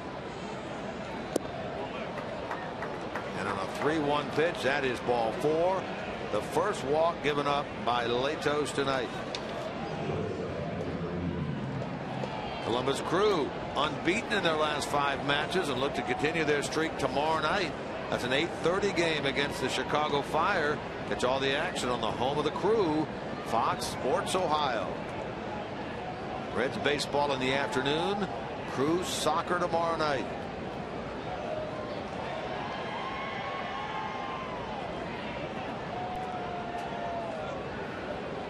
Here's Nick Green. Singled, scored in the 3rd. Singled, stranded in the 5th. First appearance for the Marlins this year. Again, their guy at shortstop, Adeiny Echeverria, wasn't hitting much, but they really liked his play at short on the DL. Is Valleca going to get some time at short? This guy figures to get some time at short.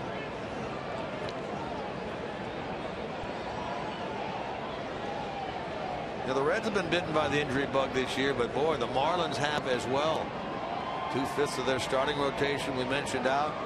Guy that they thought was going to be at first base this year, Logan Morrison on the DL. The guy that they were going to put in there to replace him, Casey Kochman on the DL.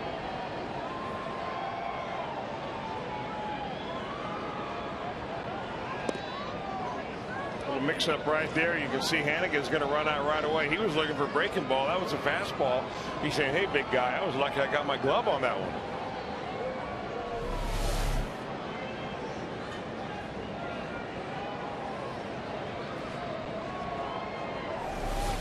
Not even sure it was a fastball. It was just kind of a tweener. I wonder if Hannigan puts the white out on his fingernails. We'll take a look here. No. See guys do that. How about throwing over to first?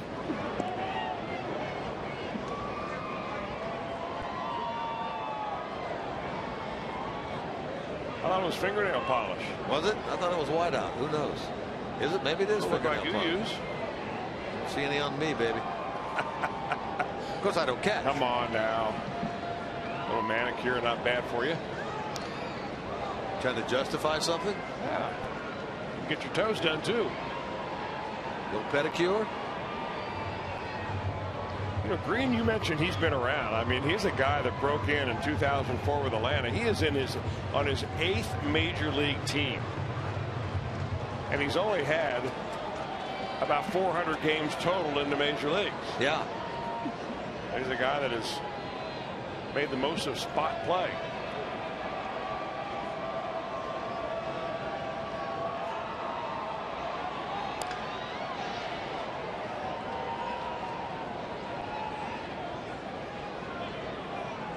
He's alive here at 1-2. One of those guys like Derek Robinson is for the Reds this year.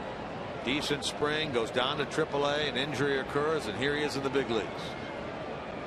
First trip ever regarding Robinson. Green, of course, as Chris mentioned, been around a while.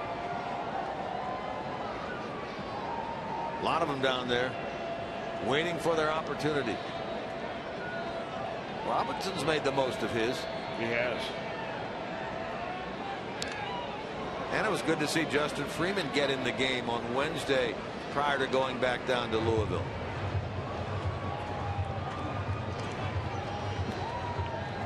Pitched that 1 inning on Wednesday.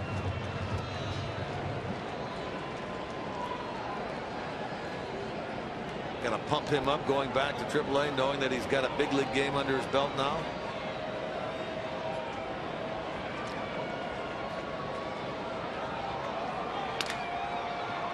Into left, and that's going to be the 3rd hit of the night for Nick Green. And he's hit them all in different fields as well. First time up, a little bouncer up the middle, right through the legs of Matt Latos, and a ball into right center field for a base hit. This one gets jammed a little bit, but he pulls it into left field for a base hit. So his hit chart looks pretty complete.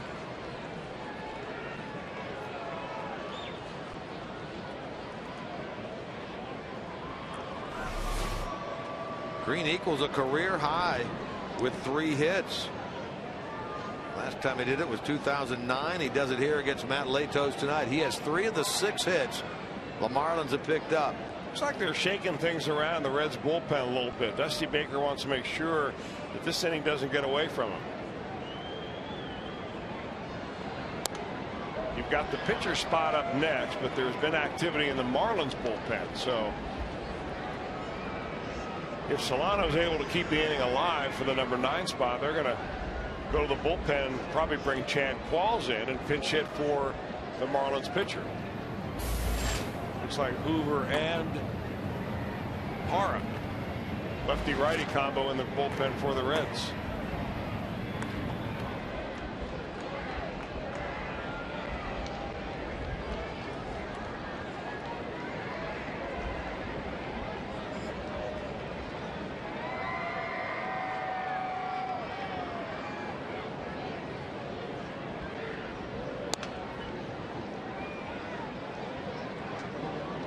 Now Solano in the hole, 2 strikes. He's hit the ball hard twice in this game. Singled in the left. Lined out to right. He was gunned down on that hit to right field by Polanco in the 3rd that would have given the Marlins the lead at 2-1. Latos would love one on the ground right here to get through this inning.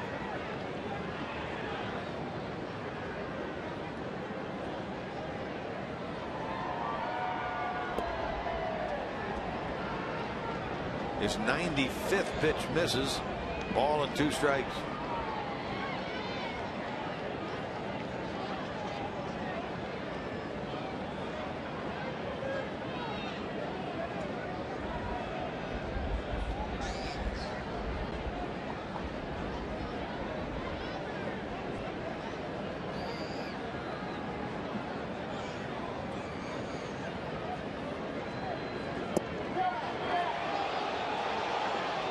Boy, Latos wanted that on the call of the pitch, not on the call of whether the hitter attempted to swing at it or not. He thought he threaded the needle right here. Maybe a little low.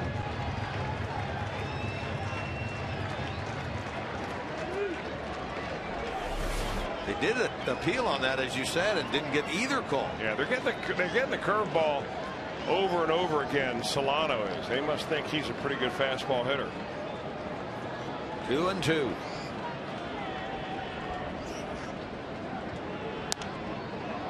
Well, that time they come with a fastball. Still a lot of zip on the fastball of Matt Latos, even though the next pitch is number 98. That last pitch measured 94 miles per hour. Ryan Price looks on from the Reds dugout. Latos spot due up 5th in the bottom of the 7th. Pitcher spot, as Chris talked about, for the Marlins due next. Frazier will cut it off. His only play is to first, and Votto comes up with the ball. A little wide right on that. Joey adjusts, and they get the out at second base. I wonder if Todd Frazier was a little bit distracted by the runner going from second to third. Brantley looked like he was going to cut in front of Frazier at first, and then realized if he did that, he's going to run into him. So he kind of went right behind him. Immediate safe call by the third base umpire. Good job by Votto to be able to get it and keep his foot on the bag. Watch this play right there going into the runner.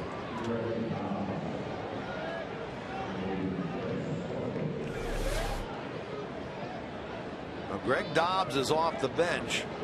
Started at first base last night. Dobbs will pinch hit for Slowey. The Marlins will employ a new pitcher then in the bottom of the 7th. Slowey 0-2 on the year. The only way he can get a win is if the Marlins get something here. And we talked about him a lot last night about being a real good pinch hitter off the bench, and he's been a solid pinch hitter, as you can see, among active hitters, pinch hitters that is. First in hits, home runs, and runs batted in. Tough out right here for Latos.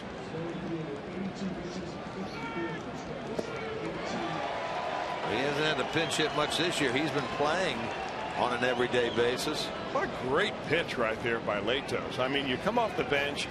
One thing that pinch hitters do better than anything else is they hit the fastball, and they're ready to hit the fastball. So Dobbs thinks that is a heater coming, and Latos throws him a first pitch changeup. Great call by Hannigan and good execution by Latos.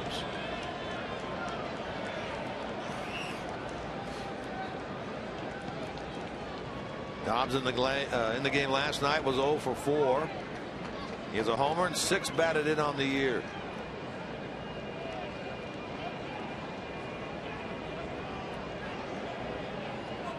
Brantley at third, Green at second, 2 out, 1-1 game.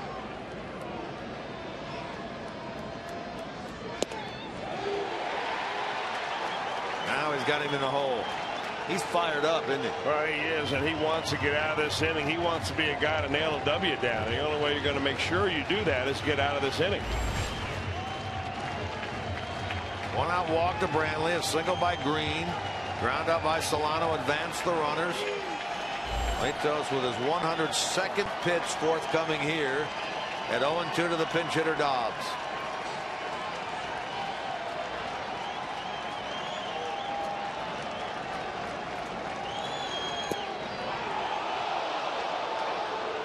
Boy, nasty little slider. So far in this at bat, Dobbs has seen a changeup, a fastball, both for strikes, and then a little slider that our Fox track says caught the bottom of the strike zone. I think Matt Latos would agree. Remember, you've got a base open, so there's no demand that you have to throw him something he can hit here. But you're still in command of this count with a 1-2 count.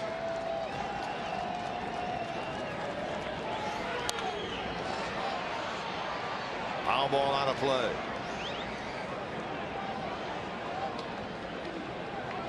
Dobbs broke in with Seattle, played 3 years of part-time baseball with Seattle.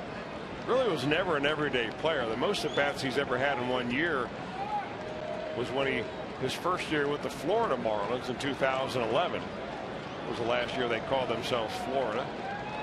He had 411 at bats.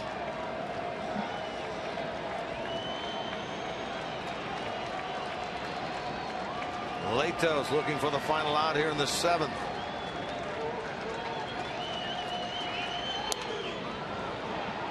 Dobbs has wasted 2 pitches in a row. Pretty good ones from Latos. Yeah, he's choked up a little bit too once he got 2 strikes on him. Just a hair up off the knob. Maybe a little bit more now.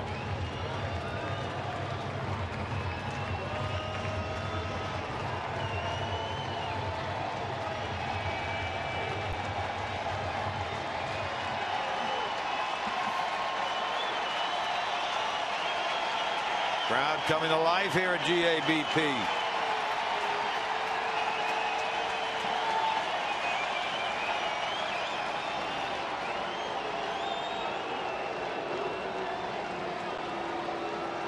Ian Hannigan now will go through the signs again.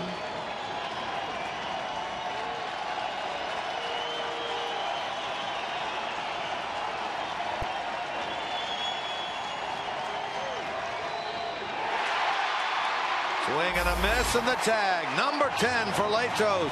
He's all pumped up. Hustles off the field into the dugout. Bottom of the 7th upcoming.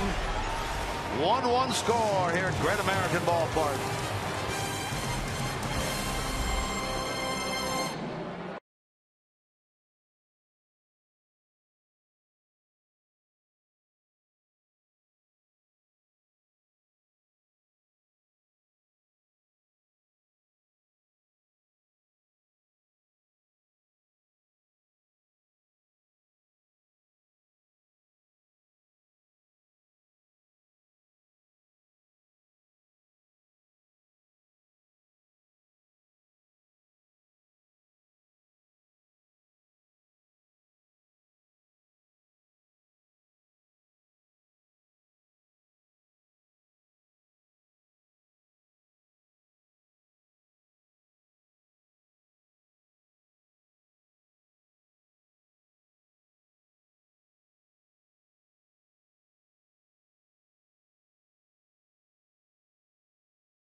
Down for you with interviews from Reds players and, of course, comments and thoughts from manager Dusty Baker. That's Reds Live post game, brought to you by King's Honda in the King's Auto Mall. Visit King'sHondaUSA.com.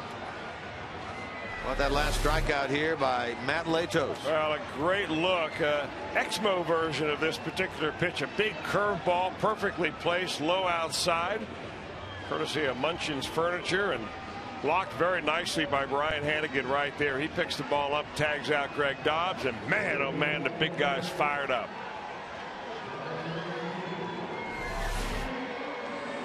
Latos with 10 strikeouts, a walk, 10 strikeouts, gives up 6 hits and a run, and he can be the winner now. The Reds can score a run here, and we figure at what, around 105, 106 pitches, he has probably finished for the night. I don't know. I mean, for a big guy like Latos, as good as he has been, of course, it'll maybe be dictated by what the Reds do in the bottom of this inning, but I wouldn't be afraid to run him back out there again. I can tell you one thing. He would tell Dusty Baker if this score remains tied, he'd like to go back out there again. Well, as we said, he's due up 5th in this inning. That's what you're talking about. This is one reason why I think nowadays in baseball, new pitcher Chad Qualls, former Houston Astro, Arizona Diamondback, Tampa Bay, San Diego, Philly, Yankees, Pittsburgh, a little everywhere. But you know what's one reason why it's harder and harder to find 20 and 22 and 25 game winners, because pitchers are limited by pitch counts from going deep into the ball game. You nail a lot of wins down if you can go 8 or 9 innings. When you start taking yourself out after 6 and 7, oftentimes the scoring's not over. And that's why you don't see so many starters with big time win totals. So maybe, you know, 18 wins now is or 20 wins is 10 years ago or 20 years ago is more like 15 or 16 wins now.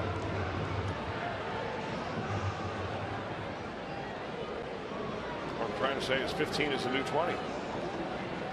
He'd take 15 again this year, particularly after 3 no decisions to get it started. Well, 15 for Matt would be a nice thing. It'd be a career high. Bruce took strike 3 there. He's out to start the bottom of the 7th inning. It's another one of these front door that's a slider right there that just didn't slide very much. It kind of hung right there, and I think it fooled Jay Bruce by not moving very much. Here now is Frazier.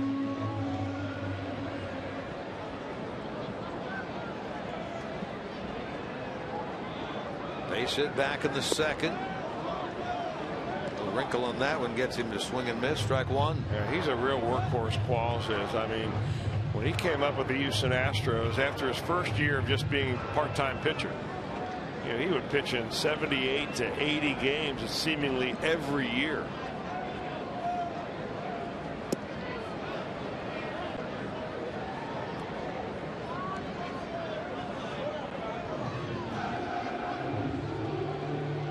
I mean, if you pitch in 80 games as a pitcher, you're pitching in half the games your team plays. It's a lot of work right there. And that doesn't include the innings warmed up down there.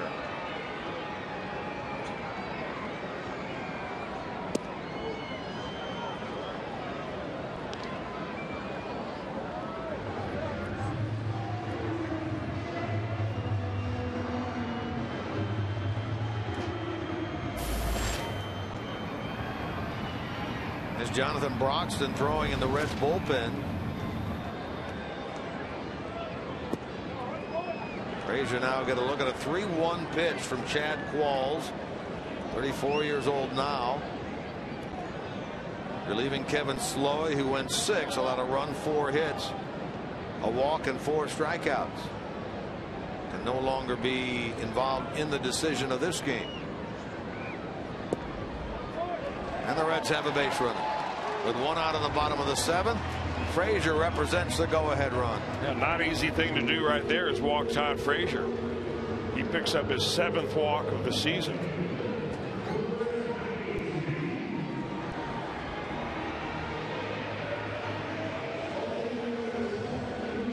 Here's Heisey.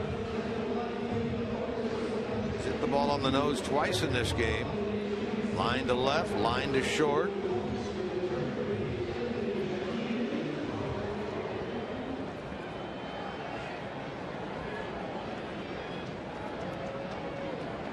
Frazier running, swing and a miss, and out at second base. Solano takes the throw. Frazier out. He's telling him right there. He said, "Hey, Adrian Johnson, you missed that call. I was in there." And I think he's got an argument. I think he just outran this play. Oh, maybe not. Unless the shortstop Green tags him on his left knee, or that's Solano. If he gets him on his right foot, he's out. And our slow-mo will take a real good look at this.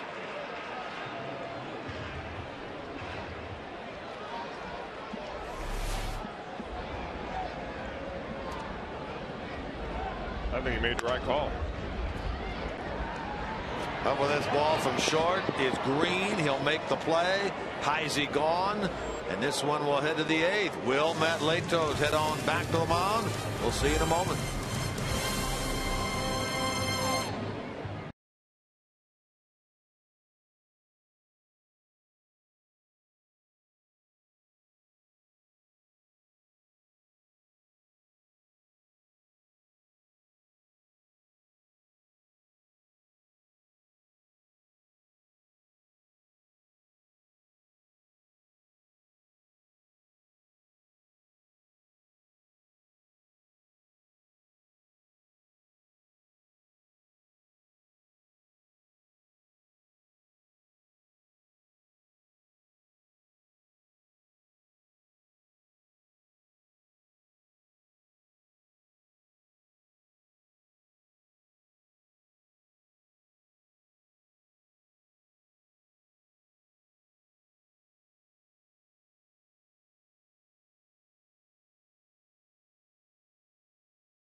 Seven innings in the books, 1-1 the score. Both pitchers very sharp in this game. Matt Latos going to have another no decision. 4 starts, 4 no decisions. Although, boy, 10 strikeouts, 7 innings, 1 run on top of his game tonight. Well, we said at the very onset, Jim, and we say it a lot, that the one thing the starting pitchers cannot control is whether you win or lose. All you can do is go out there and keep your team in the ball game, and Matt Latos has done that 4 times now.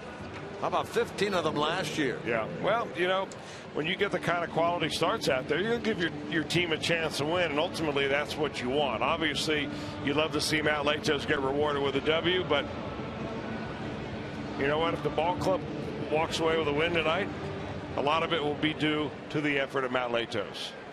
Here's Jonathan Broxton to face Juan Pierre to start the 8th inning. Broxton worked in the game last night, the 9th. To keep this a 1-1 game.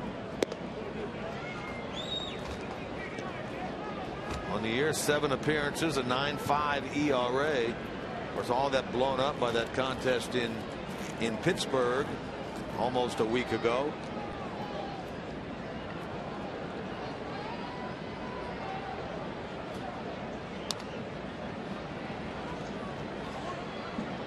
You may wonder about that last play of the inning, or at least one of the last plays of the inning. So the second out, Todd Frazier gets sent on the first pitch. Now, is it a hit and run or is it a stolen base? I got to think that that's a hit and run right there, that unfortunately Chris Heisey just swung right through it and kind of hung Frazier out there. I doubt that Dusty Baker's going to run Todd Frazier. I mean, he's not really a stolen base guy. He's only had 6 stolen bases in his career. So Reds trying to get something going with a good hit and run opportunity, but the Reds were unable to put the bat on the ball, and that's, you know, you can have the best strategy in the world, but if you can't execute the most basic things like a hit and run, it's hard to get any offense going. Now, we saw Frazier look back. Is that an indication as well? Usually is, yeah. I mean, if it's a straight steal, you're always going to be a little slower if you look back. It takes you out of your stride a little bit. That's why every time you want to find out where that ball is on the hit and run, and he did it just right, Frazier did, and in fact he nearly beat it out for a stolen base. He has stolen 2 bases this year. He stole 3 all of last year. don't mistake him for Billy Hamilton. Duly noted.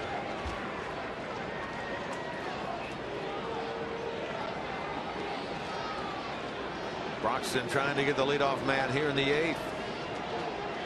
Double by Pierre's last time. 1 hit, 3 trips. He went around, says Bill Welke, and that is out number 1 here in the 8th. Well, there's a big, big, big applause for that strikeout, because that is the 11th team strikeout the Reds have over the Marlins tonight, and that means everybody in attendance with a ticket is getting a free pizza. Didn't that happen last night also? I think it did. Yeah. 2 nights in a row. 3 of the last 4 nights. How about that? Pizza all around. Too bad Teddy's not here. I understand he's a pizza crazed young man. That makes 2 of us.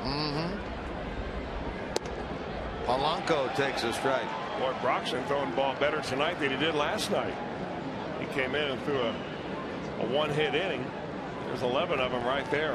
A lot of them looking. Boy, when you have looking strikeouts like that, you've got good stuff going. Broxton working against Polanco. His RBI single in the 3rd. The only Marlins tally of the night.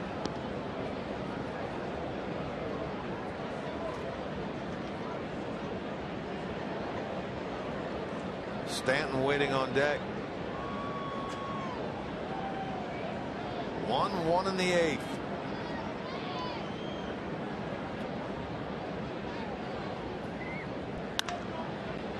Kozar on Novato for out number 2. Looking ahead now to the Reds' 8th. They'll have Hannigan, pinch hitter for Broxton, and then Chu representing the top of the order.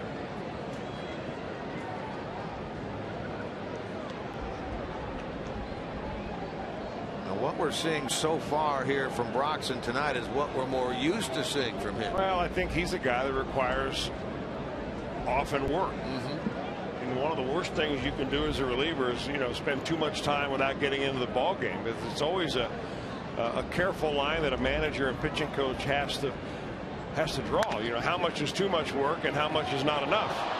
Phillips bobbles, recovers, got him at first. Stanton is gone. 0 for 4 in this game, and down in order go the Marlins in the 8th.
To you by Miller Lite. How about this on the scoreboard during the half-inning break? suspect in the Boston Marathon bombing alive and in custody. Certainly the best news of the day. Yeah, got the biggest round of applause all night long, too. Well deserved. Hard-working police, FBI, everybody else who worked on it, and it's nice to know that they got their man. Big time moment indeed for our country.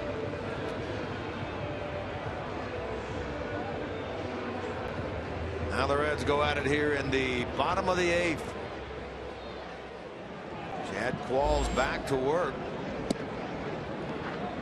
He had a 3-batter 7th thanks to that, I guess, controversial caught stealing. Frazier thought he was safe. Adrian Johnson thought he was out. It was a close play.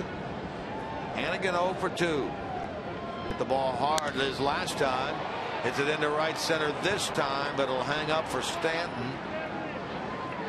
Bryant 0 for 3 and out number 1. Xavier Paul, whom we saw earlier, keeping himself warm near the heater, comes out of the dugout. He will bat for Jonathan Broxton.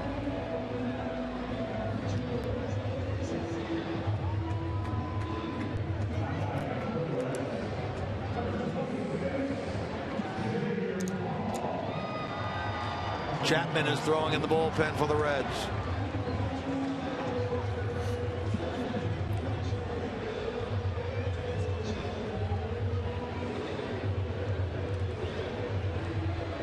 Time is called.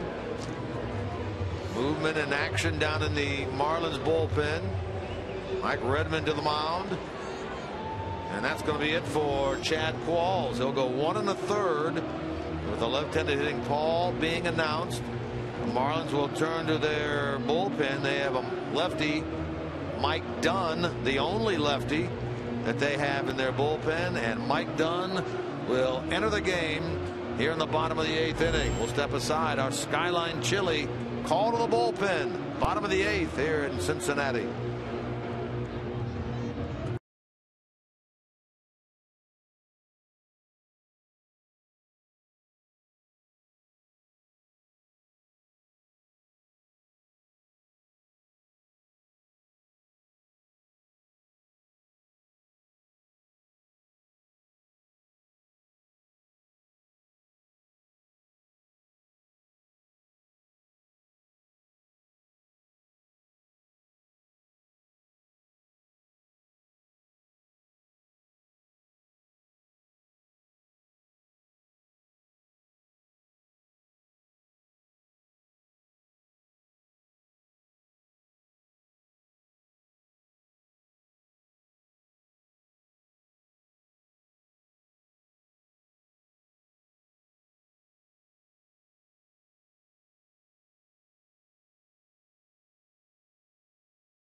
Of the game since 1916, who are the 4 players with 24 or more walks in the first 16 games of the season.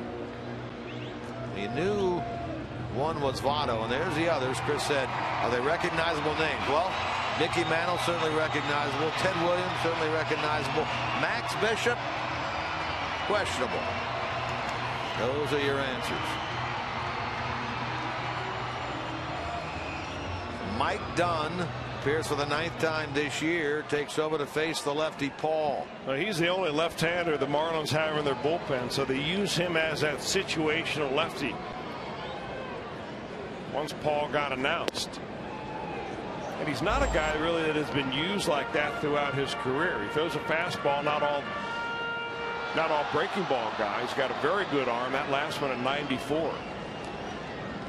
Paul had a lot of at-bats in spring training against left-handers, none so far this year.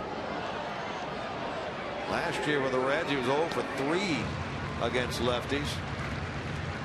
I mean, most left-handed situational guys, you know, the lefty one only guy, the loogie, is a guy that comes in with a kind of a slurvy, curvy thing, and you know that comes in to just get that one power hitter out. He comes at you with the hard stuff.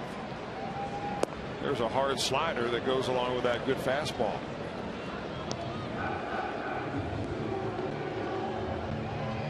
Chu waiting on deck.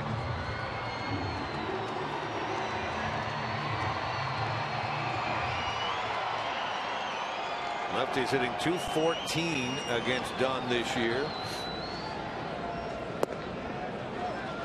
Gets ahead and now misses 2 times in a row. 2-2. .233 against left-handers in his career.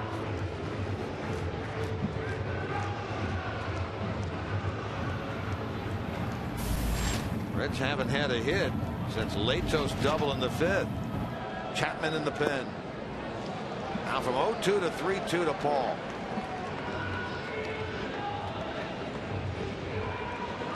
Reds broke it open with 4 in the 4th, 4 in the 5th last night, en route to an 11-1 win over this team.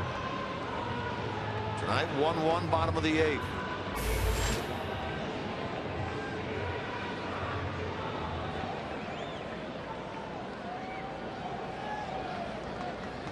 Paul in the year hitting .294. Well, really choking up a lot is Paul. Didn't help him. 94-mile-an-hour gas gets Paul for the 2nd out of the inning.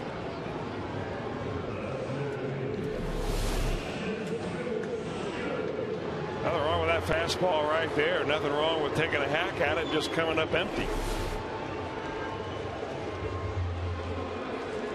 Second straight lefty now, and Shin-Soo Choo. Tonight 1 for 3.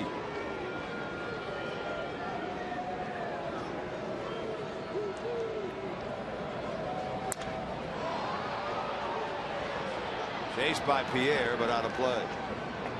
All inning long, the Marlins have played a prevent the double defense, with the corner infielders right near the line, making sure that none of the hitters will get it down the line for a double. Their outfielders playing very deep. See him out there near the warning track.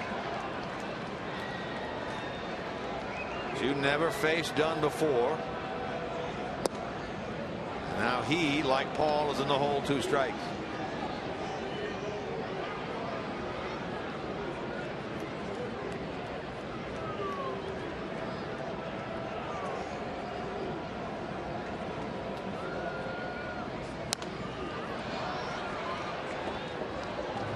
Take a look at our Nissan drive of the night.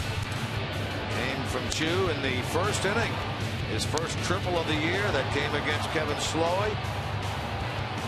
Well, the first batter the Reds sent to the plate hits a triple. You think at that point, wow, it could be another one of these big offensive nights for the Reds. But Kevin Slowey tightened it up big time from then on. That was the only run the Reds have been able to push across. Votto had the sac fly to left. Chu scored, making it 1-0 Reds. Chu's triple, our Nissan drive of the game. Sac fly by Votto on a 3-0 count. Yeah.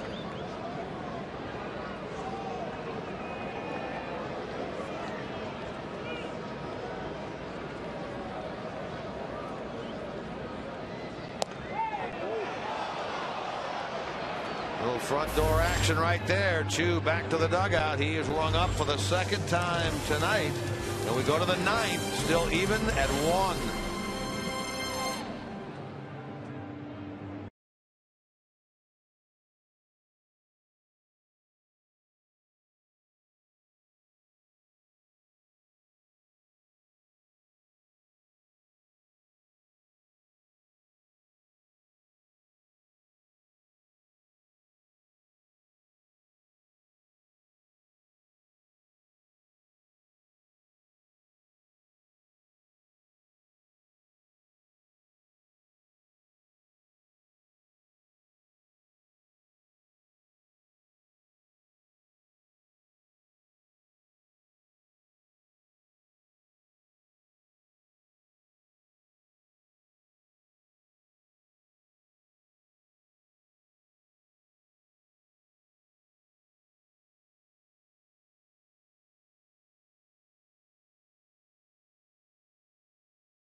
Brought to you by Cincinnati Children's Hospital, ranking 3rd in the nation on the U.S. News and World Report's 2012 honor roll for best children's hospitals.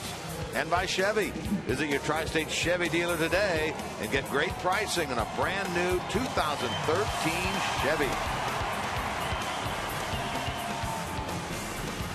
Lazy River boat right there. Well, cool out there if you're on that boat tonight. I would not want to fall into the river tonight. I'm not sure if there's ever a good night to fall into the river, but cold out there, but hot in here with the flame-throwing Chapman in well, the about to get a whole lot hotter right there if Aroldis is like he normally is. He'll start the inning off in the mid-90s with his fastball. By the time he gets that 12th or 13th pitch going, lately he's been up over the 100-mile-an-hour mark. 8 games, 2-0 record. He's not allowed much of anything except strikeouts. Yeah, a couple walks, 13 Ks and 7 in the 3rd. Had a strikeout in all but 1 appearance this year, and that was that game in Pittsburgh back on the 14th. Now, people that follow baseball regularly know that there's no save situation when you're playing at home beyond the 9th inning. So that's why Dusty Baker is bringing in the closer right here. This is not a save situation, but what you normally do is you go in the 9th inning with the best guy you got, and then if you go into the 10th inning, you don't want to bring him back. You go with the second best guy you have down the bullpen, and you work backwards from there. He'll get Joe Mahoney, the left-hander, actually lifted now for the pinch hitter, former Red Chris Valleca, against Chapman here in the 9th inning. 1-1 game. These guys were teammates. Yes, they were. At one point down in Louisville, right? And 2 years ago here with the Reds.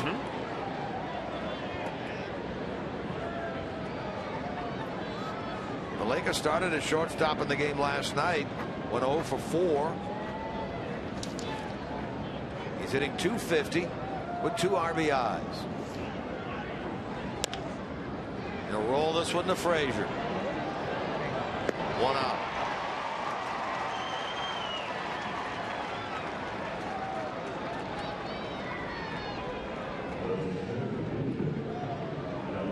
Batter is Justin Ruggiano. Ruggiano tonight is fanned twice. Flied out. He's 0 for 3.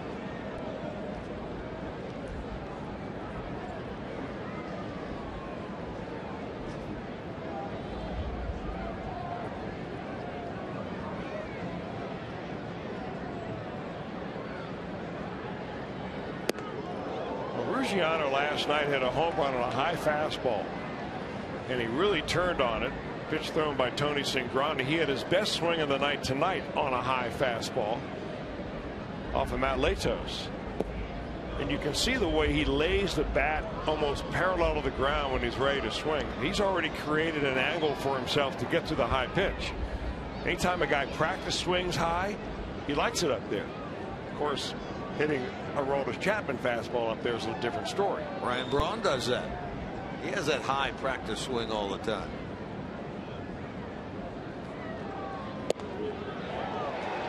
That's where he wants it, down in there.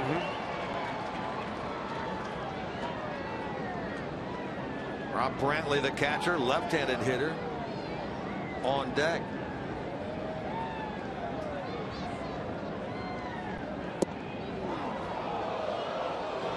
Boy, the Reds can keep it in a 1-1 game going into the bottom of the 9th.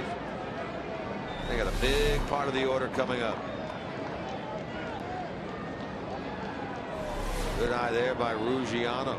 Reds have Cozart, Votto, Phillips. Anybody gets on, Bruce. That pitch was elevated. Hit toward left center. Chasing it out there and running out of room is the left fielder Heisey. A home run for Ruggiano, his 3rd of the year. And for the Marlins, only their 5th home run of the season. And they take a 2-1 lead. Well, that's a stunner, but I said at the very beginning of the at-bat, this guy appears to me in the time that we've seen him, and it's not all that much. He's a good high ball hitter, and this ball is up in the zone, and that's the one he's waiting for. First ever at bat for Ruggiano against Aroldis Chapman. And the Marlins have taken a 2-1 lead.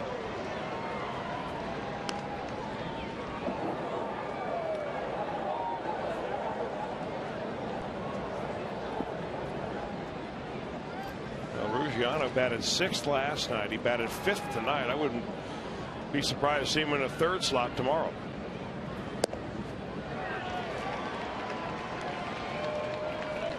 So 5 home runs as a team for the Marlins. 2 coming in this ballpark, both of them by Ruggiano in this series.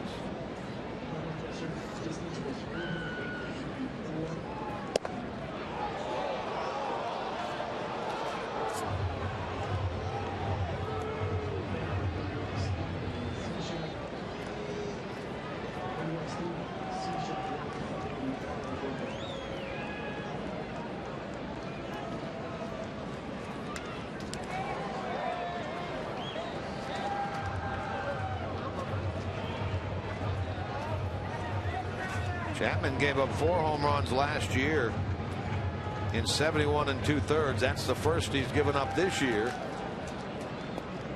And now Steve Cishek, a right-hander, is up and throwing in the Marlins bullpen.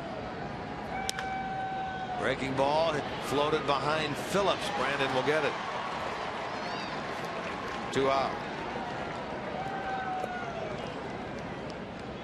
Hitter will be Nick Green.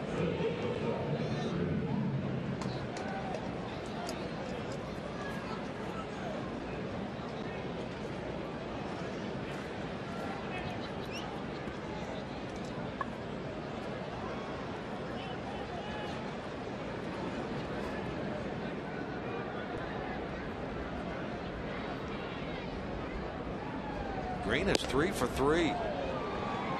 Another one who's never faced Chapman before. Scored their first run back in the 3rd.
Marlins are 1-6 on the road this year. Their only other road win that first weekend of the season, April 5th.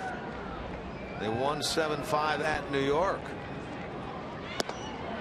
Chapman blows Green away, gets the strikeout. But the Marlins strike a blow in this game. A home run by Ruggiano. Coming up for the Reds, Cozart, Votto, Phillips, bottom of the 9th.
Trailing by a run at 2-1 thanks to the Justin Ruggiano home run ball.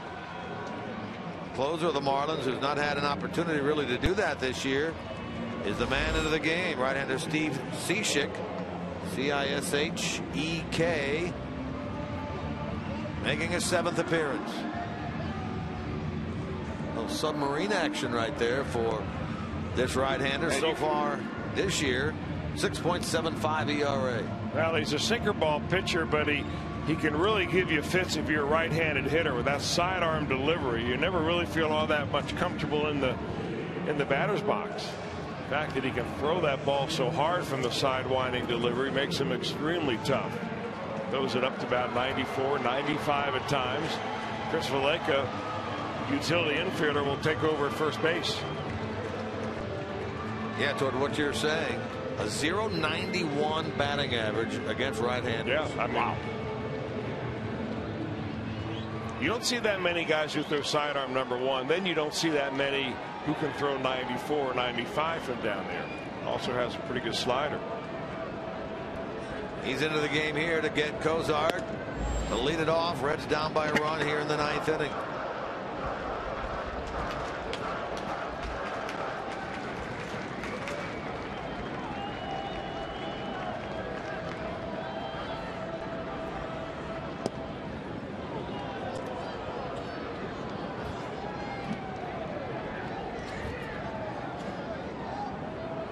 Cishek saved 15 games for the Marlins a year ago. Remember, they had Heath Bell. They brought him in to close games, and he just had a horrendous 2012 for Miami. Cishek, one of the many pitchers who had an opportunity to move into that role. Struck out over a batter an inning last year.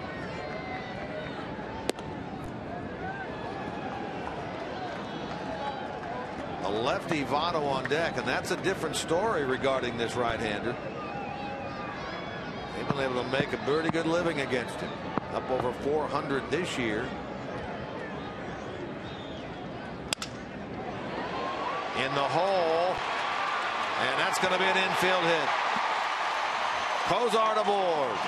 That's the tying run on to start the bottom of the 9th. Yeah, that was a ground ball that was perfectly placed in that 5.5 hole. You had the third baseman snugging towards third base, trying to take away the double. So you hit a routine ground ball that would normally be 2 steps to the field by the third baseman that goes for an infield hit. So the tying run on first, the winning run at the plate. Here's Votto. Has not been on base tonight. That's news, because Votto, coming into this game, had been on in all 16 games the Reds have played. He has a homer. He's driven in 4, 1 tonight.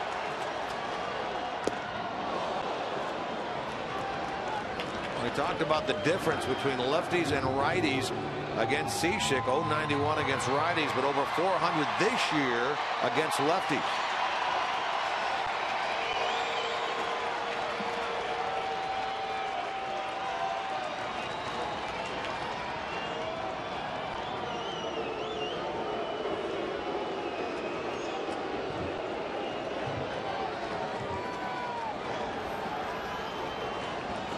Tying run, Cozart.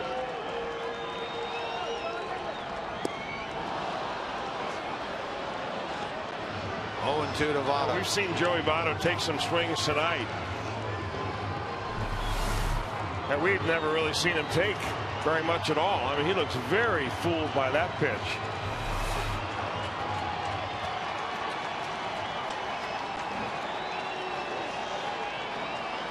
Time to regroup.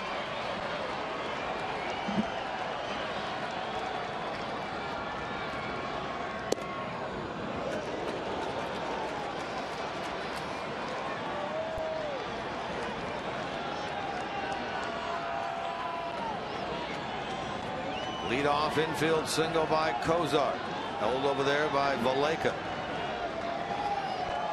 Votto represents the winning run.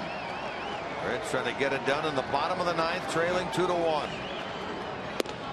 Votto strikes out for the first out of the inning.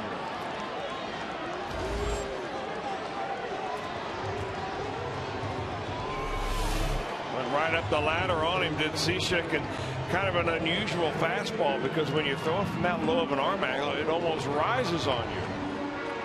Votto unable to get on top of it. Now it's Phillips.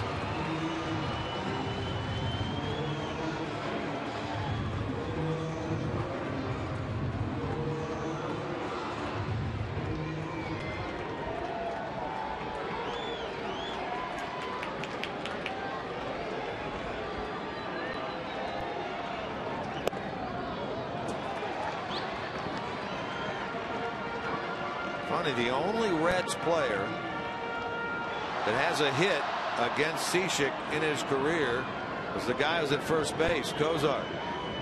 Meanwhile, look at this, Phillips. 6 go-ahead RBIs this year.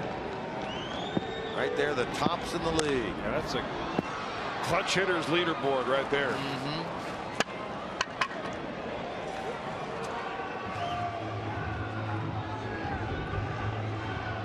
Another lefty and Bruce on deck if the Reds need it.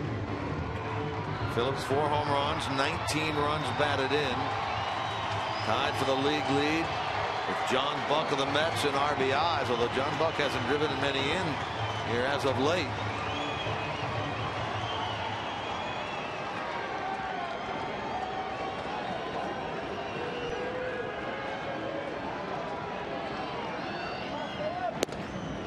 Two and one. Marlins take the lead on a Justin Ruggiano home run in the top of the 9th against Chapman. Now the Reds trying to battle the way back here in the bottom of the 9th.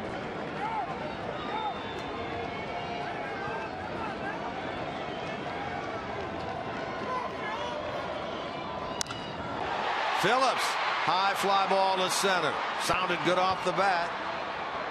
Ruggiano makes the catch. 2 out. Now it's Jay Bruce. Now they had a good swing at it. It looked like he got it on a sweet spot, but he knew right away. Just missed that baby, maybe by a quarter of an inch, and hit it high into the air in dead center field. It did sound good coming off the bat, but no carry tonight. So 2 out. Marlins the only team in the big leagues that do not have a save. They're looking for one here, trying to save it from Mike Dunn.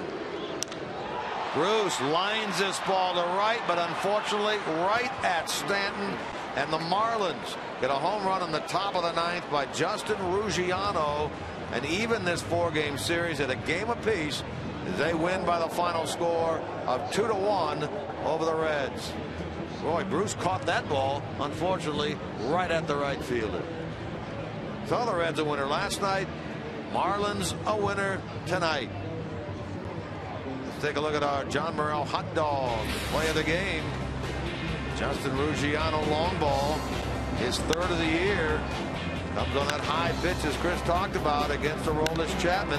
Well, back-to-back nights he goes deep.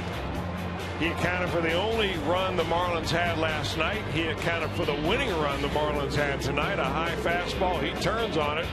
And he's our John Morrell hot dog player and play of the game. Final score 2-1 Marlins. Reds Live post game presented by Kings Honda next.